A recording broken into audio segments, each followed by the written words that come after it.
Hallelujah. Hallelujah. We greet you all in the precious name of our Lord and Savior Jesus Christ. ಯೇಸು ಕ್ರಿಸ್ತನ ಮಧುರ ನಾಮದಲ್ಲಿ ನಿಮ್ಮೆಲ್ಲರಿಗೆ ವಂದಿಸುತ್ತೇವೆ. Tuesday evenings I am teaching about Kingdom of God. ಮಂಗಳವಾರ ಸಾಯಂಕಾಲ ನಾನು ದೇವರ ರಾಜ್ಯದ ಕುರಿತಾಗಿ ಕಲಿಸ್ತಾ ಇದ್ದೇನೆ. The purpose I am teaching this is you should design your family like a heaven in this earth. ನಾನು ಈ ಒಂದು ಸಂದೇಶ ಬೋಧಿಸುವಂತ ಒಂದು ಉದ್ದೇಶ ಏನಂತಂದ್ರೆ ನೀವು ನಿಮ್ಮ ಕುಟುಂಬವನ್ನು ಭೂಮಿಯ ಮೇಲೆ ದೇವರ ರಾಜ್ಯದ ಹಾಗೆ ನಿರ್ಮಿಸಬೇಕು. Just like heaven it should be. ಅದು ಸ್ವರ್ಗದ ಹಾಗೆ ಇರಬೇಕು. Hallelujah. Hallelujah. Please turn your Bible to Gospel according to Matthew 6th chapter. We will read verse 33. ನಿಮ್ಮ ಸತ್ಯವೇದವನ್ನು ದಯವಿಟ್ಟು ಮತ್ತಾಯನು ಬರೆದ ಸುವಾರ್ತೆ 6ನೇ ಅಧ್ಯಾಯ 33ನೇ ವಚನಕ್ಕೆ ತಿಳಿಸ್ರಿ. But seek ye first the kingdom of God and his righteousness, and all these things shall be added unto you. ಹೀಗಿರುವುದರಿಂದ ನೀವು ಮೊದಲು ದೇವರ ರಾಜ್ಯಕ್ಕಾಗಿಯೂ ನೀತಿಗಾಗಿಯೂ ತವಕ ಪಡಿರಿ, ಇವುಗಳ ಕೂಡ ಅವೆಲ್ಲವೂ ನಿಮಗೆ ದೊರಕುವವು. Here Jesus is talking to the people who belong to the covenant. ಇಲ್ಲಿ ಯೇಸು ಸ್ವಾಮಿ ಯಾರು ದೇವರ ಒಡಂಬಡಿಕೆಗೆ ಸೇರಿದಾರೋ ಅವರೊಟ್ಟಿಗೆ ಮಾತಾಡ್ತಾ ಇದ್ದಾನೆ. He says people who don't know God will worry about, they will run behind things, about clothing, drinking, other basic needs, eating. ಇಲ್ಲಿ ಯೇಸು ಸ್ವಾಮಿ ಹೇಳ್ತಾ ಇರುವಂತದ್ದೇನಂದ್ರೆ ಯಾರ್ಯಾರಿಗೆ ದೇವ್ರ ಪರಿಚಯ ಇಲ್ಲವೋ ದೇವ್ರು ಗೊತ್ತಿಲ್ಲವೋ ಅವರು ಎಲ್ಲಾ ಈ ತರ ವಿಷಯಗಳು ಮತ್ತು ಲೋಕದ ವಿಷಯ ಅವರೆಲ್ಲ ಅಗತ್ಯಗಳ ಹಿಂದೆನೆ ಓಡ್ತಾ ಇರ್ತಾರೆ. But there is no need for you to do all those things. ಆದ್ರೆ ಅದೆಲ್ಲ ಮಾಡುವಂತದ್ದು ನಿಮಗೆ ಅದು ಅಗತ್ಯ ಇಲ್ಲ. All these things will follow you. ಇವೆಲ್ಲ ವಿಷಯಗಳು ನಿಮ್ಮನ್ನು ಹಿಂಬಾಲಿಸುತ್ತವೆ. You have only one thing to do. ನಿಮಗೆ ಒಂದೇ ಒಂದು ವಿಷಯ ಇದೆ You ಮಾಡಬೇಕಾದ. have to seek the kingdom of God. ಅದು ಏನಂದ್ರೆ ನೀವು ದೇವರ ರಾಜ್ಯವನ್ನು ಹುಡುಕಬೇಕು. What is seeking the kingdom of God? ದೇವರ ರಾಜ್ಯವನ್ನು ಹುಡುಕುವಂತದ್ದು ಬಯಸುವಂತದ್ದು ಅಂದ್ರೆ ಏನು ಅರ್ಥ? Hallelujah. Hallelujah. When we accept Jesus Christ as a savior, ನಾವು ಯಾವಾಗ ಯೇಸು ಕ್ರಿಸ್ತನನ್ನು ನಮ್ಮ ರಕ್ಷಕನಾಗಿ ಸ್ವೀಕಾರ ಮಾಡಿಕೊಳ್ತೀವಿ, we call him into our heart. ಆತನನ್ನು ನಮ್ಮ ಹೃದಯದಲ್ಲಿ ಸ್ವೀಕಾರ ಮಾಡಿಕೊಳ್ತೇವೆ. Jesus comes inside us. ಯೇಸು ಕ್ರಿಸ್ತನು ನಮ್ಮ ಹೃದಯದಲ್ಲಿ ಬರ್ತಾನೆ. We confess with our mouth, Jesus Christ is my Lord. ನಾವು ನಮ್ಮ ಬಾಯಿಂದ ಅರಿಕೆ ಮಾಡ್ತೇವೆ, ಯೇಸು ಕ್ರಿಸ್ತನೇ ನನ್ನ ರಕ್ಷಕನು ಎಂಬುದಾಗಿ. Means he will be ruling our hearts. ಅಂದ್ರೆ ಅರ್ಥ ಆತನು ನನ್ನ ಹೃದಯದ ಒಡೆಯನು, ಆತನು ನನ್ನ ಜೀವಿತವನ್ನು ಆಳ್ತಾನೆ. His will should be done in our life. ನನ್ನ ಜೀವಿತದಲ್ಲಿ ಆತನ ಚಿತ್ತವೇ ಅಲ್ಲಿ ನೆರವೇರಬೇಕು. I always give this example. If any political party, when they come to power, whatever they have written in the manifesto, only that will be done. ನಾ ಅದಕ್ಕೆ ಯಾವಾಗ್ಲೂ ಈ ಉದಾಹರಣೆ ಕೊಡ್ತೇನೆ. ಏನಂತಂದ್ರೆ ಒಬ್ಬ ರಾಜಕೀಯ ಸಂಘದವರು ಯಾರಾದ್ರೂ ಅಲ್ಲಿ ರಾಜ್ಯಕ್ಕೆ ಬಂದ್ರೆ ಅವ್ರು ಗೆದ್ರೆ ಅವ್ರು ಏನ್ ಮಾಡ್ತಾರೆ ಅಂತಂದ್ರೆ ಅವರ ಒಂದು ಸಂಘದ ಎಲ್ಲ ಒಂದು ಮ್ಯಾನಿಫೆಸ್ಟೋ ಅನ್ನು ಅವ್ರು ಏನ್ ಮಾಡ್ತೀವಿ ಅನ್ನುವಂಥದ್ದನ್ನು ಅವ್ರು ತೋರಿಸ್ತಾರೆ. Only their will will be done. ಅವಾಗ ಅವರ ಚಿತ್ತ ಮಾತ್ರ ಅಲ್ಲಿ ನೆರವೇರ್ತದೆ. After 5 years, if one more political party comes, their will will be done. 5 ವರ್ಷ ಆದ್ಮೇಲೆ ಇನ್ನೊಂದು ರಾಜಕೀಯ ತಂಡ ಬಂದಾಗ ಅವ್ರು ಬೇಕಾಗಿದ್ದನ್ನು ಅವರು ನೆರವೇರಿಸ್ತಾರೆ. Now Jesus has come in our heart. ಈಗ ನೋಡ್ರಿ, ಯೇಸು ಕ್ರಿಸ್ತನು ನಮ್ಮ ಹೃದಯದಲ್ಲಿ ಬಂದಿದ್ದಾನೆ. His will should be done in our life. ಆದ್ರಿಂದ ಆತನ ಚಿತ್ತವೇ ನಮ್ಮ ಜೀವಿತದಲ್ಲಿ ನೆರವೇರಬೇಕು. That is why in Matthew 6th chapter verse 10, in the Lord's Prayer, Jesus is teaching, pray, let thy will be done in my life, in earth as it is in heaven. ಅದಕ್ಕಾಗಿ ಯೇಸು ಕ್ರಿಸ್ತನು ಮತ್ತಾಯನು ಬರೆದ ಸುವಾರ್ತೆ 6ನೇ ಅಧ್ಯಾಯ 10ನೇ ವಚನದಲ್ಲಿ ಕಲಿಸಿಕೊಡ್ತಾ ಇರುವಂತದ್ದು ಏನಂತಂದ್ರೆ ಆತನು ಹೇಳ್ತಾ ಇದ್ದಾನೆ, ಪ್ರಾರ್ಥನೆ ಮಾಡ್ರಿ, ದೇವರ ಪರಲೋಕದಲ್ಲಿ ನಿನ್ನ ಚಿತ್ತವು ನೆರವೇರುವ ಪ್ರಕಾರ ಭೂಲೋಕದಲ್ಲಿ ನಿನ್ನ ಚಿತ್ತ ನೆರವೇರಲಿ. So very important, his will should be done in your life.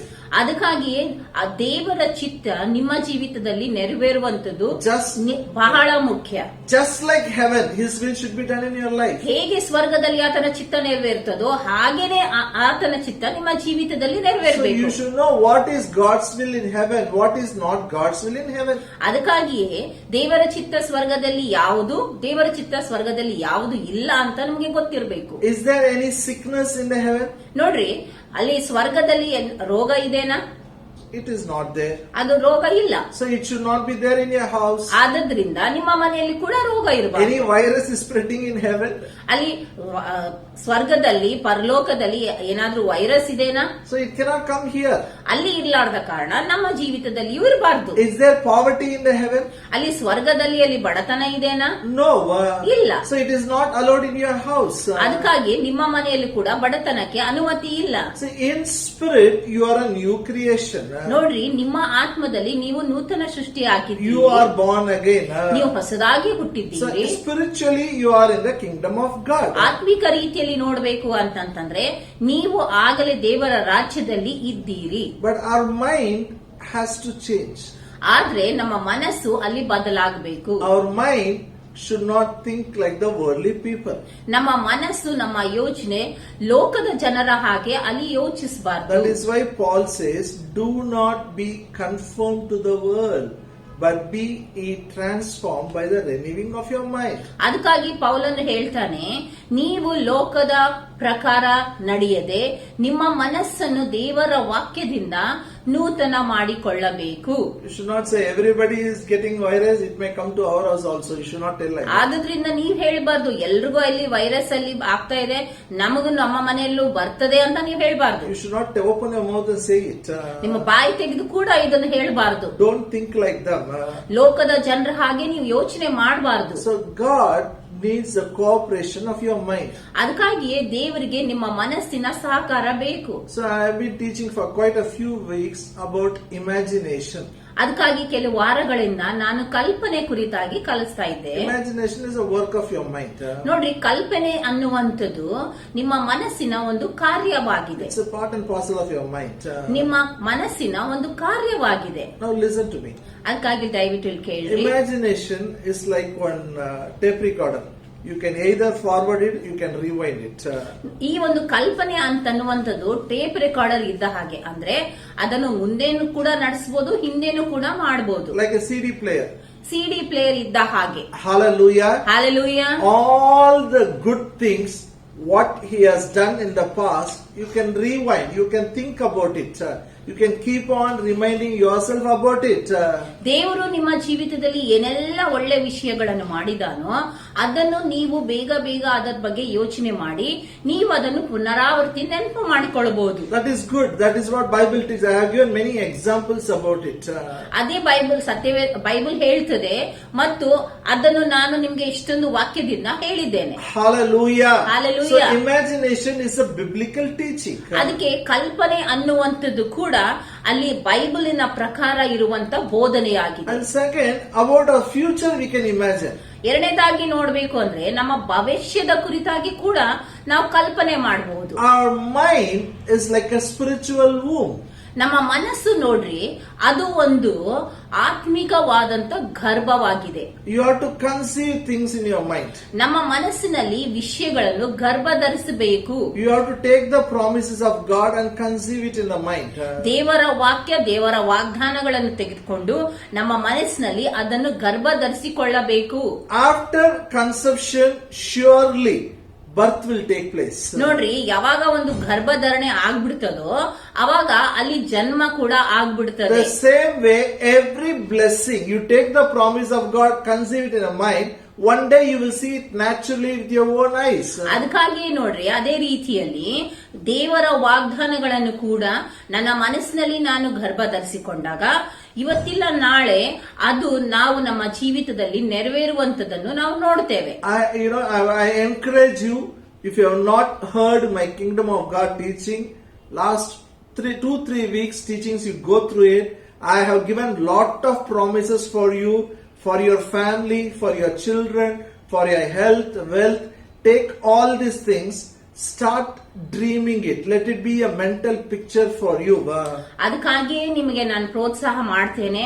3-4 ವಾರಗಳಿಂದ ನಾನು ದೇವರ ರಾಜ್ಯದ ಕುರಿತಾಗಿ ಹೇಗೆ ನಾವು ದೇವರ ವಾಗ್ದಾನಗಳನ್ನು ನಮ್ಮ ಆರೋಗ್ಯದ ಕುರಿತಾಗಿ, ಅಭಿವೃದ್ಧಿಯ ಕುರಿತಾಗಿ, ನಮ್ಮ ಕುಟುಂಬದ ಕುರಿತಾಗಿ ಹೇಗೆ ವಾಗ್ದಾನಗಳನ್ನು ತೆಗೆದುಕೊಂಡು ನಾವು ಕಲ್ಪನೆ ಮಾಡಿ ನಾವು ನಮ್ಮ ಗರ್ಭ ಧರಿಸಿಕೊಳ್ಬೇಕು ಅನ್ನುವಂಥದ್ದನ್ನು ಕಲಿಸಿದಾಗ ಅದನ್ನು ನೀವು ಕಲ್ತ್ಕೊಳ್ರಿ. If you know your future, you will land up there. ಯಾವಾಗ ನಿಮ್ಮ ಭವಿಷ್ಯದ ಕುರಿತು ನಿಮಗೆ ಗೊತ್ತಾಗ್ತದೋ ಅವಾಗ ನೀವು ಅಲ್ಲಿ ಹೋಗಿ ಸೇರ್ತೀರಾ. I told you, from John 10:10, thief comes to steal, kill and destroy. Jesus came to give life, life in abundance. ಅದಕ್ಕಾಗಿ ನಾನು ನಿಮಗೆ ಹೇಳಿದೆ, ಯೋಹಾನ 10ನೇ ಅಧ್ಯಾಯ 10ನೇ ವಚನದಲ್ಲಿ ಅಲ್ಲಿ ಕಳ್ಳನು ಕದಿಯೋದಕ್ಕಾಗಿ, ಕೊಲೆ ಮಾಡೋದಕ್ಕಾಗಿ, ನಾಶ ಮಾಡೋದಕ್ಕಾಗಿ ಬರ್ತಾನೆ ಹೊರತು, ಆದ್ರೆ ಯೇಸು ಕ್ರಿಸ್ತನು ಬಂದಿದ್ದು ನಮಗೆ ಜೀವ ಕೊಡೋದಕ್ಕೂ ಮತ್ತು ಸಮೃದ್ಧಿಯಾದಂತ ಜೀವ ಕೊಡೋದಕ್ಕಾಗಿ. In one translation it says, the purpose Jesus came is to give you a rich and satisfying life. ಇನ್ನೊಂದು ತರ್ಜುಮೆಯಲ್ಲಿ ನೋಡ್ಬೇಕಂದ್ರೆ ಯೇಸು ಕ್ರಿಸ್ತನು ಬಂದಿದ್ದ ಕಾರಣ ಏನಂತಂದ್ರೆ ನಮಗೆ ಒಂದು ಅಭಿವೃದ್ಧಿ ಮತ್ತು ತೃಪ್ತಿ ಉಳ್ಳ ಜೀವನ ಕೊಡೋದಕ್ಕಾಗಿ. Hallelujah. Hallelujah. You will have a rich life and fully satisfied life.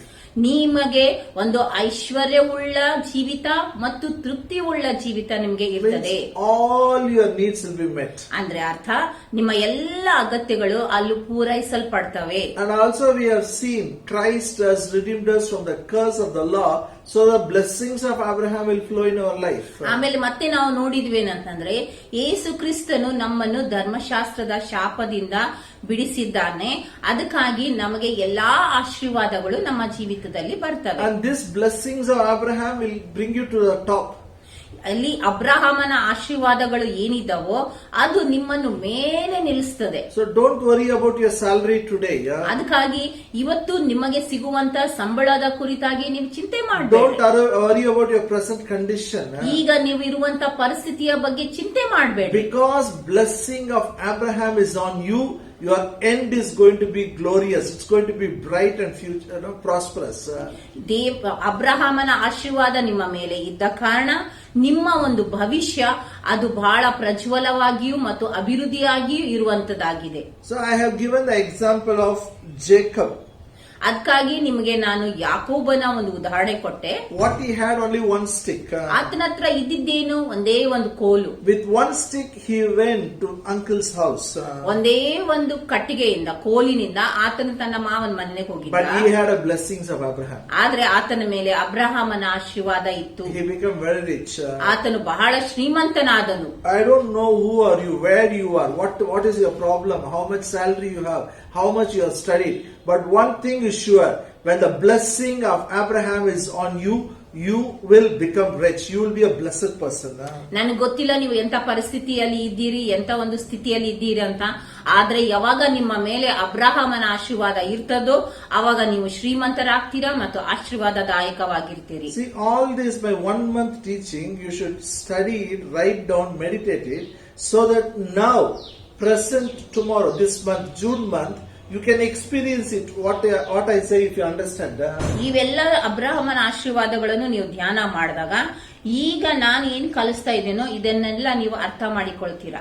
Right now, your family can be like a heaven in this earth. ಈಗ ಸದ್ಯದಲ್ಲಿಯೇ ನಿಮ್ಮ ಕುಟುಂಬವು ಈ ಭೂಮಿಯ ಮೇಲೆ ಸ್ವರ್ಗದ ತರ ಇರಬಹುದು. If you desire to think according to the word, not according to the world. ಯಾವಾಗ ನೀವು ಲೋಕದ ಪ್ರಕಾರ ಯೋಚನೆ ಮಾಡದೆ ವಾಕ್ಯದ ಪ್ರಕಾರ ಯೋಚನೆ ಮಾಡುವಂತದನ್ನು ನಿರ್ಧರಿಸಿದಾಗ. Now turn your Bible to Gospel of John, 6th chapter. We'll read verse 5 and 6. ಈಗ ನಿಮ್ಮ ಸತ್ಯವೇದವನ್ನು ಯೋಹಾನ ಬರೆದ ಸುವಾರ್ತೆ 6th chapter. 6ನೇ ಅಧ್ಯಾಯ. We will read verse 5 and 6. 5 ಮತ್ತು 6ನೇ ವಚನ ಓದಿಕೊಳ್ಳೋಣ. When Jesus then lifted up his eyes and saw a great company come unto him, he said unto Philip, when shall we buy bread that these may eat? And this he said to prove him, for he himself knew what he would do. ಯೋಹಾನ ಬರೆದ ಸುವಾರ್ತೆ 6ನೇ ಅಧ್ಯಾಯ 5 ಮತ್ತು 6ನೇ ವಚನ. ಹೀಗಿರಲಾಗಿ ಏಸು ಕಣ್ಣೆತ್ತಿ ನೋಡಿದಾಗ ಬಹು ಜನರ ಗುಂಪು ತನ್ನ ಬಳಿಗೆ ಬರುವುದನ್ನು ಕಂಡು, ಇವರ ಊಟಕ್ಕೆ ನಾವು ಎಲ್ಲಿಂದ ರೊಟ್ಟಿ ಕೊಂಡು ತರೋಣ ಎಂದು ಫಿಲಿಪ್ಪನನ್ನು ಕೇಳಿದನು. ತಾನು ಮಾಡಬೇಕಾದಿದ್ದು ತನಗೆ ತಿಳಿದಿದ್ದರೂ ಅವನನ್ನು ಪರೀಕ್ಷಿಸುವುದಕ್ಕೆ ಈ ಮಾತನ್ನು ಹೇಳಿದನು. Hallelujah. Hallelujah. Here Jesus is asking a question to Philip. ಇಲ್ಲಿ ನೋಡ್ರಿ, ಯೇಸು ಕ್ರಿಸ್ತನು ಫಿಲಿಪ್ಪನಿಗೆ ಒಂದು ಪ್ರಶ್ನೆ ಕೇಳ್ತಾ Now, ಇದ್ದಾನೆ. how can you get a bread so for these people to eat? There were 5,000 families were there. ಈ ಒಂದು ಜನರು 5,000 ಕುಟುಂಬಗಳಿದ್ದವು. ಯೇಸು ಸ್ವಾಮಿ ಕೇಳ್ತಾ ಇದ್ದಾನೆ, ಈ ಎಲ್ಲಾ ಜನರಿಗೆ ಹೇಗೆ ರೊಟ್ಟಿ ಕೊಡ್ಬೋದು, ಊಟ ಕೊಡ್ಬೋದು?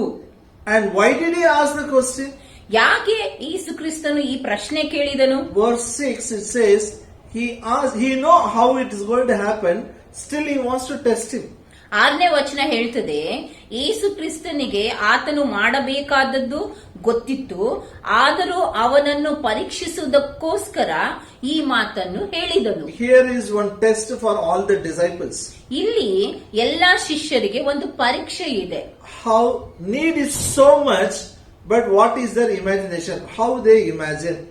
ಇಲ್ಲಿ ಅಗತ್ಯ ಬಹಳ ದೊಡ್ಡದಾಗಿದೆ, ಆದ್ರೆ ಅವರ ಒಂದು ಕಲ್ಪನೆ ಎಂತದ್ದಾಗಿದೆ? What mental picture they have now. ಈಗ ಅವರಲ್ಲಿ ಮನಸ್ಸಿನಲ್ಲಿ ಇರುವಂತ ಚಿತ್ರ ಎಂತದ್ದಾಗಿದೆ? What their eyes are seeing. ಅವರ ಕಣ್ಣುಗಳು ಏನನ್ನು ನೋಡ್ತಾ ಇದೆ? Are they going to believe the big need, or are they going to believe the God? That is a test. ಇಲ್ಲಿ ಎಂತ ಪರೀಕ್ಷೆ ಅಂತಂದ್ರೆ, ಅವರು ಕಣ್ಣಿಗೆ ಕಾಣುವಂತ ಒಂದು ದೊಡ್ಡ ಒಂದು ಅಗತ್ಯದ ಕುರಿತಾಗಿ ನೋಡ್ತಾ ಇದ್ದಾರೋ, ಅಥವಾ ಆ ಒಂದು ದೊಡ್ಡ ದೇವರನ್ನು ಕುರಿತಾಗಿ ನೋಡ್ತಾ ಇದ್ದಾರೆ. Hallelujah. Hallelujah. See, you have learned so much about kingdom of God. ಇಲ್ಲಿವರೆಗೂ ನೀವು ದೇವರ ರಾಜ್ಯದ ಕುರಿತಾಗಿ ಎಷ್ಟೊಂದು ಕಲ್ತಿದ್ದೀರಿ. Listening is not enough. ಬರೀ ಕೇಳುವಂತದ್ದು ಸಾಕಲ್ಲ. Now you have a test. ಈಗ ನಿಮ್ಗೆ ಪರೀಕ್ಷೆ ಇದೆ. There are needs will come. ನೋಡ್ರಿ, ಅಗತ್ಯಗಳು ಬರ್ತವೆ. How you are going to react? ಆ ಸಮಯದಲ್ಲಿ ನೀವು ಯಾವ ರೀತಿಯಲ್ಲಿ ಪ್ರತಿಕ್ರಿಯೆ ಮಾಡ್ತೀರಾ? Let me show how disciples reacted, how Jesus reacted. ಈಗ ನಿಮ್ಗೆ ನಾನು ತೋರಿಸ್ತೇನೆ, ಇಂಥ ಒಂದು ಸ್ಥಿತಿಯಲ್ಲಿ ಹೇಗೆ ಯೇಸು ಸ್ವಾಮಿ ಅಲ್ಲಿ ಪ್ರತಿಕ್ರಿಯೆ ಮಾಡಿದನು ಮತ್ತು ಹೇಗೆ ಶಿಷ್ಯರು ಪ್ರತಿಕ್ರಿಯೆ ಮಾಡಿದರು. Let's see the words what they used. ಈಗ ನಾವು ಶಿಷ್ಯರು ಯಾವ ಮಾತುಗಳನ್ನು, ಎಂತ ಪದಗಳನ್ನು ಉಪಯೋಗಿಸಿದ್ರು ಅಂತ ನೋಡೋಣ. Verse 7. 7ನೇ ವಚನ ನೋಡ್ರಿ. Philip answered him, 200 penny worth of bread is not sufficient for them, and every one of them may take a little. ಅದಕ್ಕೆ ಫಿಲಿಪ್ಪನು, ಒಬ್ಬೊಬ್ಬನಿಗೂ ಸ್ವಲ್ಪ ಸ್ವಲ್ಪ ಸಿಕ್ಕಬೇಕಾದರೆ 200 ಹಣದ ರೊಟ್ಟಿಯಾದರೂ ಸಾಲದು ಅಂದನು. Look at the language. ಇಲ್ಲಿ ಫಿಲಿಪ್ಪನ ಭಾಷೆ ನೋಡ್ರಿ. Even if 200 rupees bread if you buy, it is not sufficient. ಆತನ್ ಹೇಳ್ತಾ ಇದ್ದೇನೆ, 200 ರೂಪಾಯಿ ಹಣದ ರೊಟ್ಟಿ ಕೊಂಡ್ಕೊಂಡ್ರು ಕೂಡ ಅದು ಸಾಕಾಗೋದಿಲ್ಲ ಅಂತ ಹೇಳ್ತಾ ಇದ್ದಾನೆ. You find the word not sufficient. ಇಲ್ಲಿ ನೀವು ಅಲ್ಲಿ ಸಾಲದು ಅನ್ನುವಂತ ಅಲ್ಲಿ ಶಬ್ದ ನೋಡ್ತಾ ಇದ್ದೀರಾ ಪದ. In Kannada it says ಸ್ವಲ್ಪ ಸ್ವಲ್ಪ. The word little is there. ಆದ್ರೆ ಇಲ್ಲಿ ಕನ್ನಡದಲ್ಲಿ ನೋಡ್ರಿ, ಆತನ್ ಹೇಳ್ತಾ ಇದ್ದಾನೆ, ಒಬ್ಬೊಬ್ಬನಿಗೆ ಸ್ವಲ್ಪ ಸ್ವಲ್ಪ ಅಂತ ಹೇಳ್ತಾ ಇದೆ. You know why it come out of his mouth? ನಿಮ್ಗೆ ಗೊತ್ತಾ ಆತನ ಫಿಲಿಪ್ಪನ ಬಾಯಿಂದ ಈ ಒಂದು ವಾಕ್ಯ ಯಾಕೆ ಬಂತು? Always he was talking that not sufficient, not sufficient, not sufficient, little, little, little, little, little, little. ಯಾಕಂದ್ರೆ ಆತನು ಯಾವಾಗ್ಲೂ ಈ ತರನೇ ಮಾತಾಡ್ತಾ ಇದ್ದ, ಸಾಕಾಗೋದಿಲ್ಲ, ಸಾಲದಿಲ್ಲ, ಸಾಲದಿಲ್ಲ, ಸ್ವಲ್ಪ ಸ್ವಲ್ಪ ಸ್ವಲ್ಪ. If they buy something, little, little you eat, keep it for everybody, not sufficient. ಏನಾದ್ರೂ ಕೊಂಡ್ಕೊಂಡ್ರೆ ಆತನ್ ಹೇಳ್ತಾ ಇದ್ದ, ಇಲ್ಲ ಸ್ವಲ್ಪ ಸ್ವಲ್ಪನೇ ತಿನ್ರಿ, ಯಾಕಂದ್ರೆ ಇಲ್ಲಾಂದ್ರೆ ಅದು ಸಾಕಾಗಲ್ಲ. No, the salary is not enough. ಇಲ್ಲ ಇಲ್ಲ ಇಲ್ಲ, ಈ ಸಂಬಳ ಸಾಲಲ್ಲ, It is not sufficient. ಇದು ಸಾಕಾಗಲ್ಲ. Maybe he heard his mother, he heard his father talking like that, not sufficient, not sufficient, not sufficient, little, little, little, little, little. ಆತನ ತಂದೆ ತಾಯಿಗಳು ಕೂಡ ಈ ರೀತಿಯಲ್ಲಿ ಅದು ಸಾಕಾಗಲ್ಲ ಸಾಕಾಗಲ್ಲ ಅಂತ ಕೇಳಿ ಸ್ವಲ್ಪ ಸ್ವಲ್ಪ ಅನ್ನುವಂಥದ್ದು ಕೇಳಿರ್ಬೋದಲ್ಲ. Let's read in other gospels also same incident. ಇದೇ ಒಂದು ವಿಷಯವನ್ನು ಬೇರೆ ಒಂದು ಸುವಾರ್ತೆಯಲ್ಲಿ ಕೂಡ ನಾವು ಓದೋಣ. Matthew 14th chapter. ಮತ್ತಾಯನು ಬರೆದ ಸುವಾರ್ತೆ 14ನೇ ಅಧ್ಯಾಯ verse 15. 15ನೇ ವಚನ. When it was evening, his disciples came to him saying, "This is a desert place. The time is now past. Send the multitude away, that they may go into the villages and buy themselves victuals." ಮತ್ತಾಯನು ಬರೆದ ಸುವಾರ್ತೆ 14ನೇ ಅಧ್ಯಾಯ 15ನೇ ವಚನ. ಸಂಜೆ ಆದಾಗ ಶಿಷ್ಯರು ಆತನ ಬಳಿಗೆ ಬಂದು, ಇದು ಅಡವಿ, ಈಗ ಹೊತ್ತಾಯಿತು. ಈ ಗುಂಪಿಗೆ ಅಪ್ಪಣೆ ಕೊಡು, ಅವರು ಹಳ್ಳಿ ಪಳ್ಳಿಗೆ ಹೋಗಿ ಆಹಾರ ಪದಾರ್ಥಗಳನ್ನು ಕೊಂಡುಕೊಳ್ಳಲಿ ಎಂದು ಹೇಳಲಾಗಿ. Hallelujah. Hallelujah. Look at their language. ಇಲ್ಲಿ ಅವರ ಭಾಷೆ ನೋಡ್ರಿ, It is becoming dark. ಅಲ್ಲಿ ಕತ್ತಲಾಗ್ತಾ ಇದೆ. Send them away. ಅವರಿಗೆ ಕಳಿಸಿಕೊಡು. This is the image they have. They thought better to get rid of them. No need to feed. ಅವರಲ್ಲಿ ಈ ತರವಾದಂತ ಚಿತ್ರ ಇದೆ, ಏನಂದ್ರೆ ಅವರನ್ನು ಕಳಿಸಿಕೊಟ್ಟರೆ ಚೆನ್ನಾಗಿ ಅಂತ. But Jesus wants to feed. ಆದ್ರೆ ಯೇಸು ಸ್ವಾಮಿಗೆ ಅವ್ರಿಗೆ ಊಟ ಮಾಡಿಸ್ಬೇಕಂತ ಯೋಚನೆ Again, ಇದೆ. one more scripture, Mark 6th chapter. ಮತ್ತೊಂದ್ಸತಿ ನಾವು ಇದ್ರಲ್ಲಿ ನೋಡೋಣ. ಮಾರ್ಕನು ಬರೆದ ಸುವಾರ್ತೆ 6ನೇ ಅಧ್ಯಾಯ, Verse 36. ಅದು 36ನೇ ವಚನ. Send them away that they may go into the country round about, into the villages, buy themselves bread, for they have nothing to eat. ಅದೇ ಮಾರ್ಕನು ಬರೆದ ಸುವಾರ್ತೆ 6ನೇ ಅಧ್ಯಾಯ 36ನೇ ವಚನ. ಇದು ಅಡವಿ, ಈಗ ಹೊತ್ತು ಬಹಳವಾಯಿತು, ಈ ಜನರಿಗೆ ಅಪ್ಪಣೆ ಕೊಡು, ಇವರು ಸುತ್ತಲಿರುವ ಹಳ್ಳಿ ಪಳ್ಳಿಗೆ ಹೋಗಿ ತಮ್ಮ ಊಟಕ್ಕೆ ಏನಾದರೂ ಕೊಂಡುಕೊಳ್ಳಲಿ ಅಂದನು. Hallelujah. Hallelujah. Nothing to eat is there.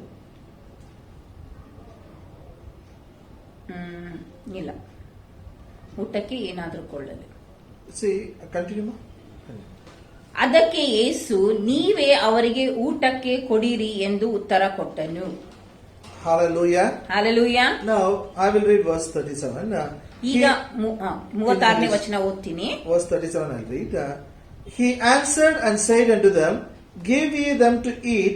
And they said unto him, Shall we go and buy 200 penny worth of bread and give them to eat? ಆಮೇಲೆ 37ನೇ ವಚನ ಹೇಳ್ತದೆ, ಅದಕ್ಕೆ ಯೇಸು, ನೀವೇ ಅವರಿಗೆ ಊಟಕ್ಕೆ ಕೊಡಿರಿ ಎಂದು ಉತ್ತರ ಕೊಟ್ಟನು. ಅದಕ್ಕವರು, ನಾವು ಹೋಗಿ 200 ಹಣಕ್ಕೆ ರೊಟ್ಟಿಯನ್ನು ಕೊಂಡುಕೊಂಡು ಅವರಿಗೆ ಊಟಕ್ಕೆ ಕೊಡಬೇಕೋ ಎಂದು ಕೇಳಲು. Hallelujah. Hallelujah. Now they are calculating. ಈಗ ಅವರು ಲೆಕ್ಕಾಚಾರ ಮಾಡ್ತಾ ಇದ್ದಾರೆ. Like so many people are there, so much bread we can buy, we can manage, give them little, but still it is not sufficient. ಲೋಕದ ಜನರ ತರ ಅವರೀಗ ಲೆಕ್ಕಾಚಾರ ಮಾಡ್ತಾ ಇದ್ದಾರೆ. ಏನಂದ್ರೆ, ಹೋಗಿ ನಾವು ಕೊಂಡ್ಕೊಂಡ್ ಬರ್ಬೇಕು, ಈಗ ಸ್ವಲ್ಪ ಸ್ವಲ್ಪ ಕೊಟ್ರು ಸಾಲಲ್ಲ, ಎಷ್ಟು ತಗೊಳ್ಬೇಕು, ಹೇಗೆ. Look at their language. ಈಗ ಅವರ ಭಾಷೆ ನೋಡ್ರಿ. Send them away. ಅವ್ರನ್ನ ಕಳಿಸ್ಕೊಡು, nothing to eat. ಅಲ್ಲಿ ಏನೂ ಇಲ್ಲ ಊಟ ಮಾಡಕ್ಕೆ. Even if you buy 200 rupees, it is not enough. 200 ರೂಪಾಯಿ ಅಲ್ಲಿ ಊಟ ಕೊಂಡ್ಕೊಂಡ್ರು ಕೂಡ ಅದು ಸಾಕಾಗಲ್ಲ. Not sufficient. ಅದು ಸಾಕಾಗಲ್ಲ. Means they are telling Jesus, even you cannot do anything now. So many people are there. ಇಲ್ಲಿ ಇವರು ಯೇಸು ಸ್ವಾಮಿಗೆ ಕೂಡ ಹೇಳ್ತಾ ಇದ್ದಾರೆ, ಎಷ್ಟೋ ಜನರು ಇದ್ದಾರೆ, ನಿನಗೂ ಕೂಡ ಏನು ಮಾಡಕ್ಕೆ ಆಗಲ್ಲ. You can't do anything. ನಿನಗೂ ಕೂಡ ನಿನ್ ಕೈಯಿಂದ ಕೂಡ ಏನು ಆಗಲ್ಲ. Hallelujah. Hallelujah. But Jesus says you go and see what is available. ಆವಾಗ ಯೇಸು ಸ್ವಾಮಿ ಹೇಳ್ತಾ ಇರುವಂತದ್ದು, ನೀನು ಹೋಗಿ ನೋಡ್ರಿ ಏನು ಅಲ್ಲಿ ಸಿಗುತ್ತದೆ. They found out 5 loaves and 2 fishes are there. ಆವಾಗ ಅವ್ರಿಗೆ 5 ರೊಟ್ಟಿ 2 ಮೀನು ಸಿಗೋದನ್ನು ನೋಡಿದ್ರು. Hallelujah. Hallelujah. Now listen to me. ಇಲ್ಲಿ ಕೇಳ್ರಿ. Many times our need is so big, the money what we have in our hand is less. ಒಮ್ಮೊಮ್ಮೆ ನೋಡ್ರಿ, ನಮ್ಮ ಅಗತ್ಯ ಇಷ್ಟು ದೊಡ್ಡದಾಗಿರ್ತದೆ ಅಂತಂದ್ರೆ ನಮ್ಮ ಕೈಯಲ್ಲಿ ಇರುವಂತದ್ದು ಬಹಳ ಕಡಿಮೆನೇ ಆಗಿರ್ತದೆ. And so much need is there. ಆದ್ರೆ ದೊಡ್ಡ ಅಗತ್ಯ ಇರ್ತದೆ. Don't know what to do. ಆ ಸಮಯದಲ್ಲಿ ಏನ್ ಮಾಡ್ಬೇಕಂತ ನಮ್ಗೆ We ಗೊತ್ತಿರಲ್ಲ. also talk little, not sufficient. ಆ ಸಮಯದಲ್ಲಿ ನಾವು ಕೂಡ ಮಾತಾಡ್ತೇವೆ, ಅದು ಸಾಕಾಗಲ್ಲ, ಸ್ವಲ್ಪ ಸ್ವಲ್ಪ. Send them away. Why unnecessary? ಅವ್ರನ್ನ ಕಳಿಸಿಕೊಡು, ಯಾಕೆ ಸುಮ್ನೆ ಮಾಡೋದು. But Jesus said, find out. ಆದ್ರೆ ಯೇಸು ಸ್ವಾಮಿ ಹೇಳ್ತಾ ಇದ್ದಾನೆ, ಹೋಗಿ ನೋಡ್ರಿ. They brought 5 loaves and 2 fishes and gave him. ಅವಾಗ ಅವ್ರು ಹೋಗಿಬಿಟ್ಟು 5 ರೊಟ್ಟಿ 2 ಮೀನನ್ನು ತಗೊಂಡ್ ಬಂದು ಆತನ ಕೈಗೆ ಕೊಟ್ರು. And what Jesus did? ಆಮೇಲೆ ಯೇಸು ಸ್ವಾಮಿ ಏನ್ ಮಾಡಿದ್ರು? Verse 39 and 40. 39 ಮತ್ತು 40ನೇ ವಚನ. Mark Gospel 6th chapter verse 39 and 40. ಮಾರ್ಕನು ಬರೆದ ಸುವಾರ್ತೆ 6ನೇ ಅಧ್ಯಾಯ 39 40ನೇ ವಚನ. And he commanded them to make all sit down by companies upon the green grass. They sat down in ranks by hundreds and by 50s. ಆಗ ಆತನು ಅವರಿಗೆ, ಎಲ್ಲರೂ ಹಸಿರು ಹುಲ್ಲಿನ ಮೇಲೆ ಪಂಕ್ತಿ ಪಂಕ್ತಿಯಾಗಿ ಕೂತಿಕೊಳ್ಳಲಿ ಎಂದು ಅಪ್ಪಣೆ ಕೊಟ್ಟಾಗ ಜನರು ಪಂಕ್ತಿಗೆ 100ರಂತೆ 50ರಂತೆ ಸಾಲು ಸಾಲು ಆಗಿ ಕೂತುಕೊಂಡರು. Hallelujah. Hallelujah. No food. ಅಲ್ಲಿ ಊಟ ಇನ್ನು ಇಲ್ಲ. 5 loaves and 2 fishes there. 5 ರೊಟ್ಟಿ 2 ಮೀನು ಮಾತ್ರ ಇದೆ. All these are like awesome to sit down. ಅವಾಗ ಯೇಸು ಸ್ವಾಮಿ ಹೇಳ್ತಾ ಇದ್ದಾರೆ ಅವ್ರಿಗೆಲ್ಲ ಕೂತ್ಕೊಳ್ಳಕ್ಕೆ ಹೇಳು. This is step of faith. ಇದೇ ಒಂದು ನಂಬಿಕೆಯ ಹೆಜ್ಜೆ ಆಗಿದೆ. The way in which Jesus talks is different. The disciples' talk is different. ನೋಡ್ರಿ, ಯೇಸು ಸ್ವಾಮಿ ಹೇಳಿರುವಂತ ಮಾತಿನ ರೀತಿ ಬೇರೆ, ಶಿಷ್ಯರು ಮಾತಾಡಿರುವಂತ ರೀತಿನೇ ಬೇರೆ. Hallelujah. Hallelujah. They looked at what they saw. ಶಿಷ್ಯರು ಏನು ಅವ್ರ ಕಣ್ಣಿಂದ ನೋಡಿದ್ರು ಅದನ್ನೇ ಅವರು ನೋಡಿದ್ರು. And they believed what they saw. ಏನು ಕಣ್ಣಿಂದ ನೋಡಿದ್ರು ಅದನ್ನೇ ನಂಬಿದ್ರು. But Jesus is different. ಆದ್ರೆ ಯೇಸು ಸ್ವಾಮಿ ವ್ಯತ್ಯಾಸವಾಗಿದ್ದಾರೆ. He was not moved by the circumstances. ಅವರು ಪರಿಸ್ಥಿತಿಗಳಿಂದ ಅಲ್ಲಿ ನಡೆಸಲ್ಪಟ್ಟಿರ್ಲಿಲ್ಲ. Jesus is not moved by 5 senses. ಯೇಸು ಕ್ರಿಸ್ತನು 5 ಜ್ಞಾನೇಂದ್ರಿಯಗಳಿಂದ ನಡೆಸಲ್ಪಟ್ಟಿರ್ಲಿಲ್ಲ. Hallelujah. Hallelujah. Even though food is not there, He is making them to sit. ಅಲ್ಲಿ ಊಟ ಇಲ್ಲದಿದ್ರು ಕೂಡ ಅವರೆಲ್ಲರನ್ನು ಕೂತ್ಕೊಳ್ಳಿಕ್ಕೆ ಮಾಡ್ತಾ ಇದ್ದಾನೆ. After they sat, ಅವರು ಕೂತ್ಕೊಂಡ ಮೇಲೆ shall we read verse 41? ನಾವೀಗ 41ನೇ ವಚನ ಓದ್ಕೊಳ್ಳೋಣ. When He had taken the 5 loaves and the 2 fishes, He looked up to heaven and blessed and brake the loaves and gave them to His disciples to set before them, and the 2 fishes divided He among them all. Mark 6ನೇ ಅಧ್ಯಾಯ 41ನೇ ವಚನ. ಆಮೇಲೆ ಆತನು ಆ 5 ರೊಟ್ಟಿ 2 ಮೀನುಗಳನ್ನು ತೆಗೆದುಕೊಂಡು ಆಕಾಶದ ಕಡೆಗೆ ನೋಡಿ ದೇವರ ಸ್ತೋತ್ರ ಮಾಡಿ ಆ ರೊಟ್ಟಿಗಳನ್ನು ಮುರಿದು ನೀವು ಜನರಿಗೆ ಹಂಚಿರಿ ಎಂದು ಶಿಷ್ಯರ ಕೈಗೆ ಕೊಟ್ಟು ಆ 2 ಮೀನುಗಳನ್ನು ಎಲ್ಲರಿಗೆ ಹಂಚಿಸಿದನು. Hallelujah. Hallelujah. Where did Jesus look? ಈಗ ಯೇಸು ಕ್ರಿಸ್ತನು ಎಲ್ಲಿ ನೋಡಿದನು? He looked up to heaven. ಆತನು ಸ್ವರ್ಗದ ಕಡೆ ನೋಡಿದನು. He thanked God. John says he thanked God. He blessed God.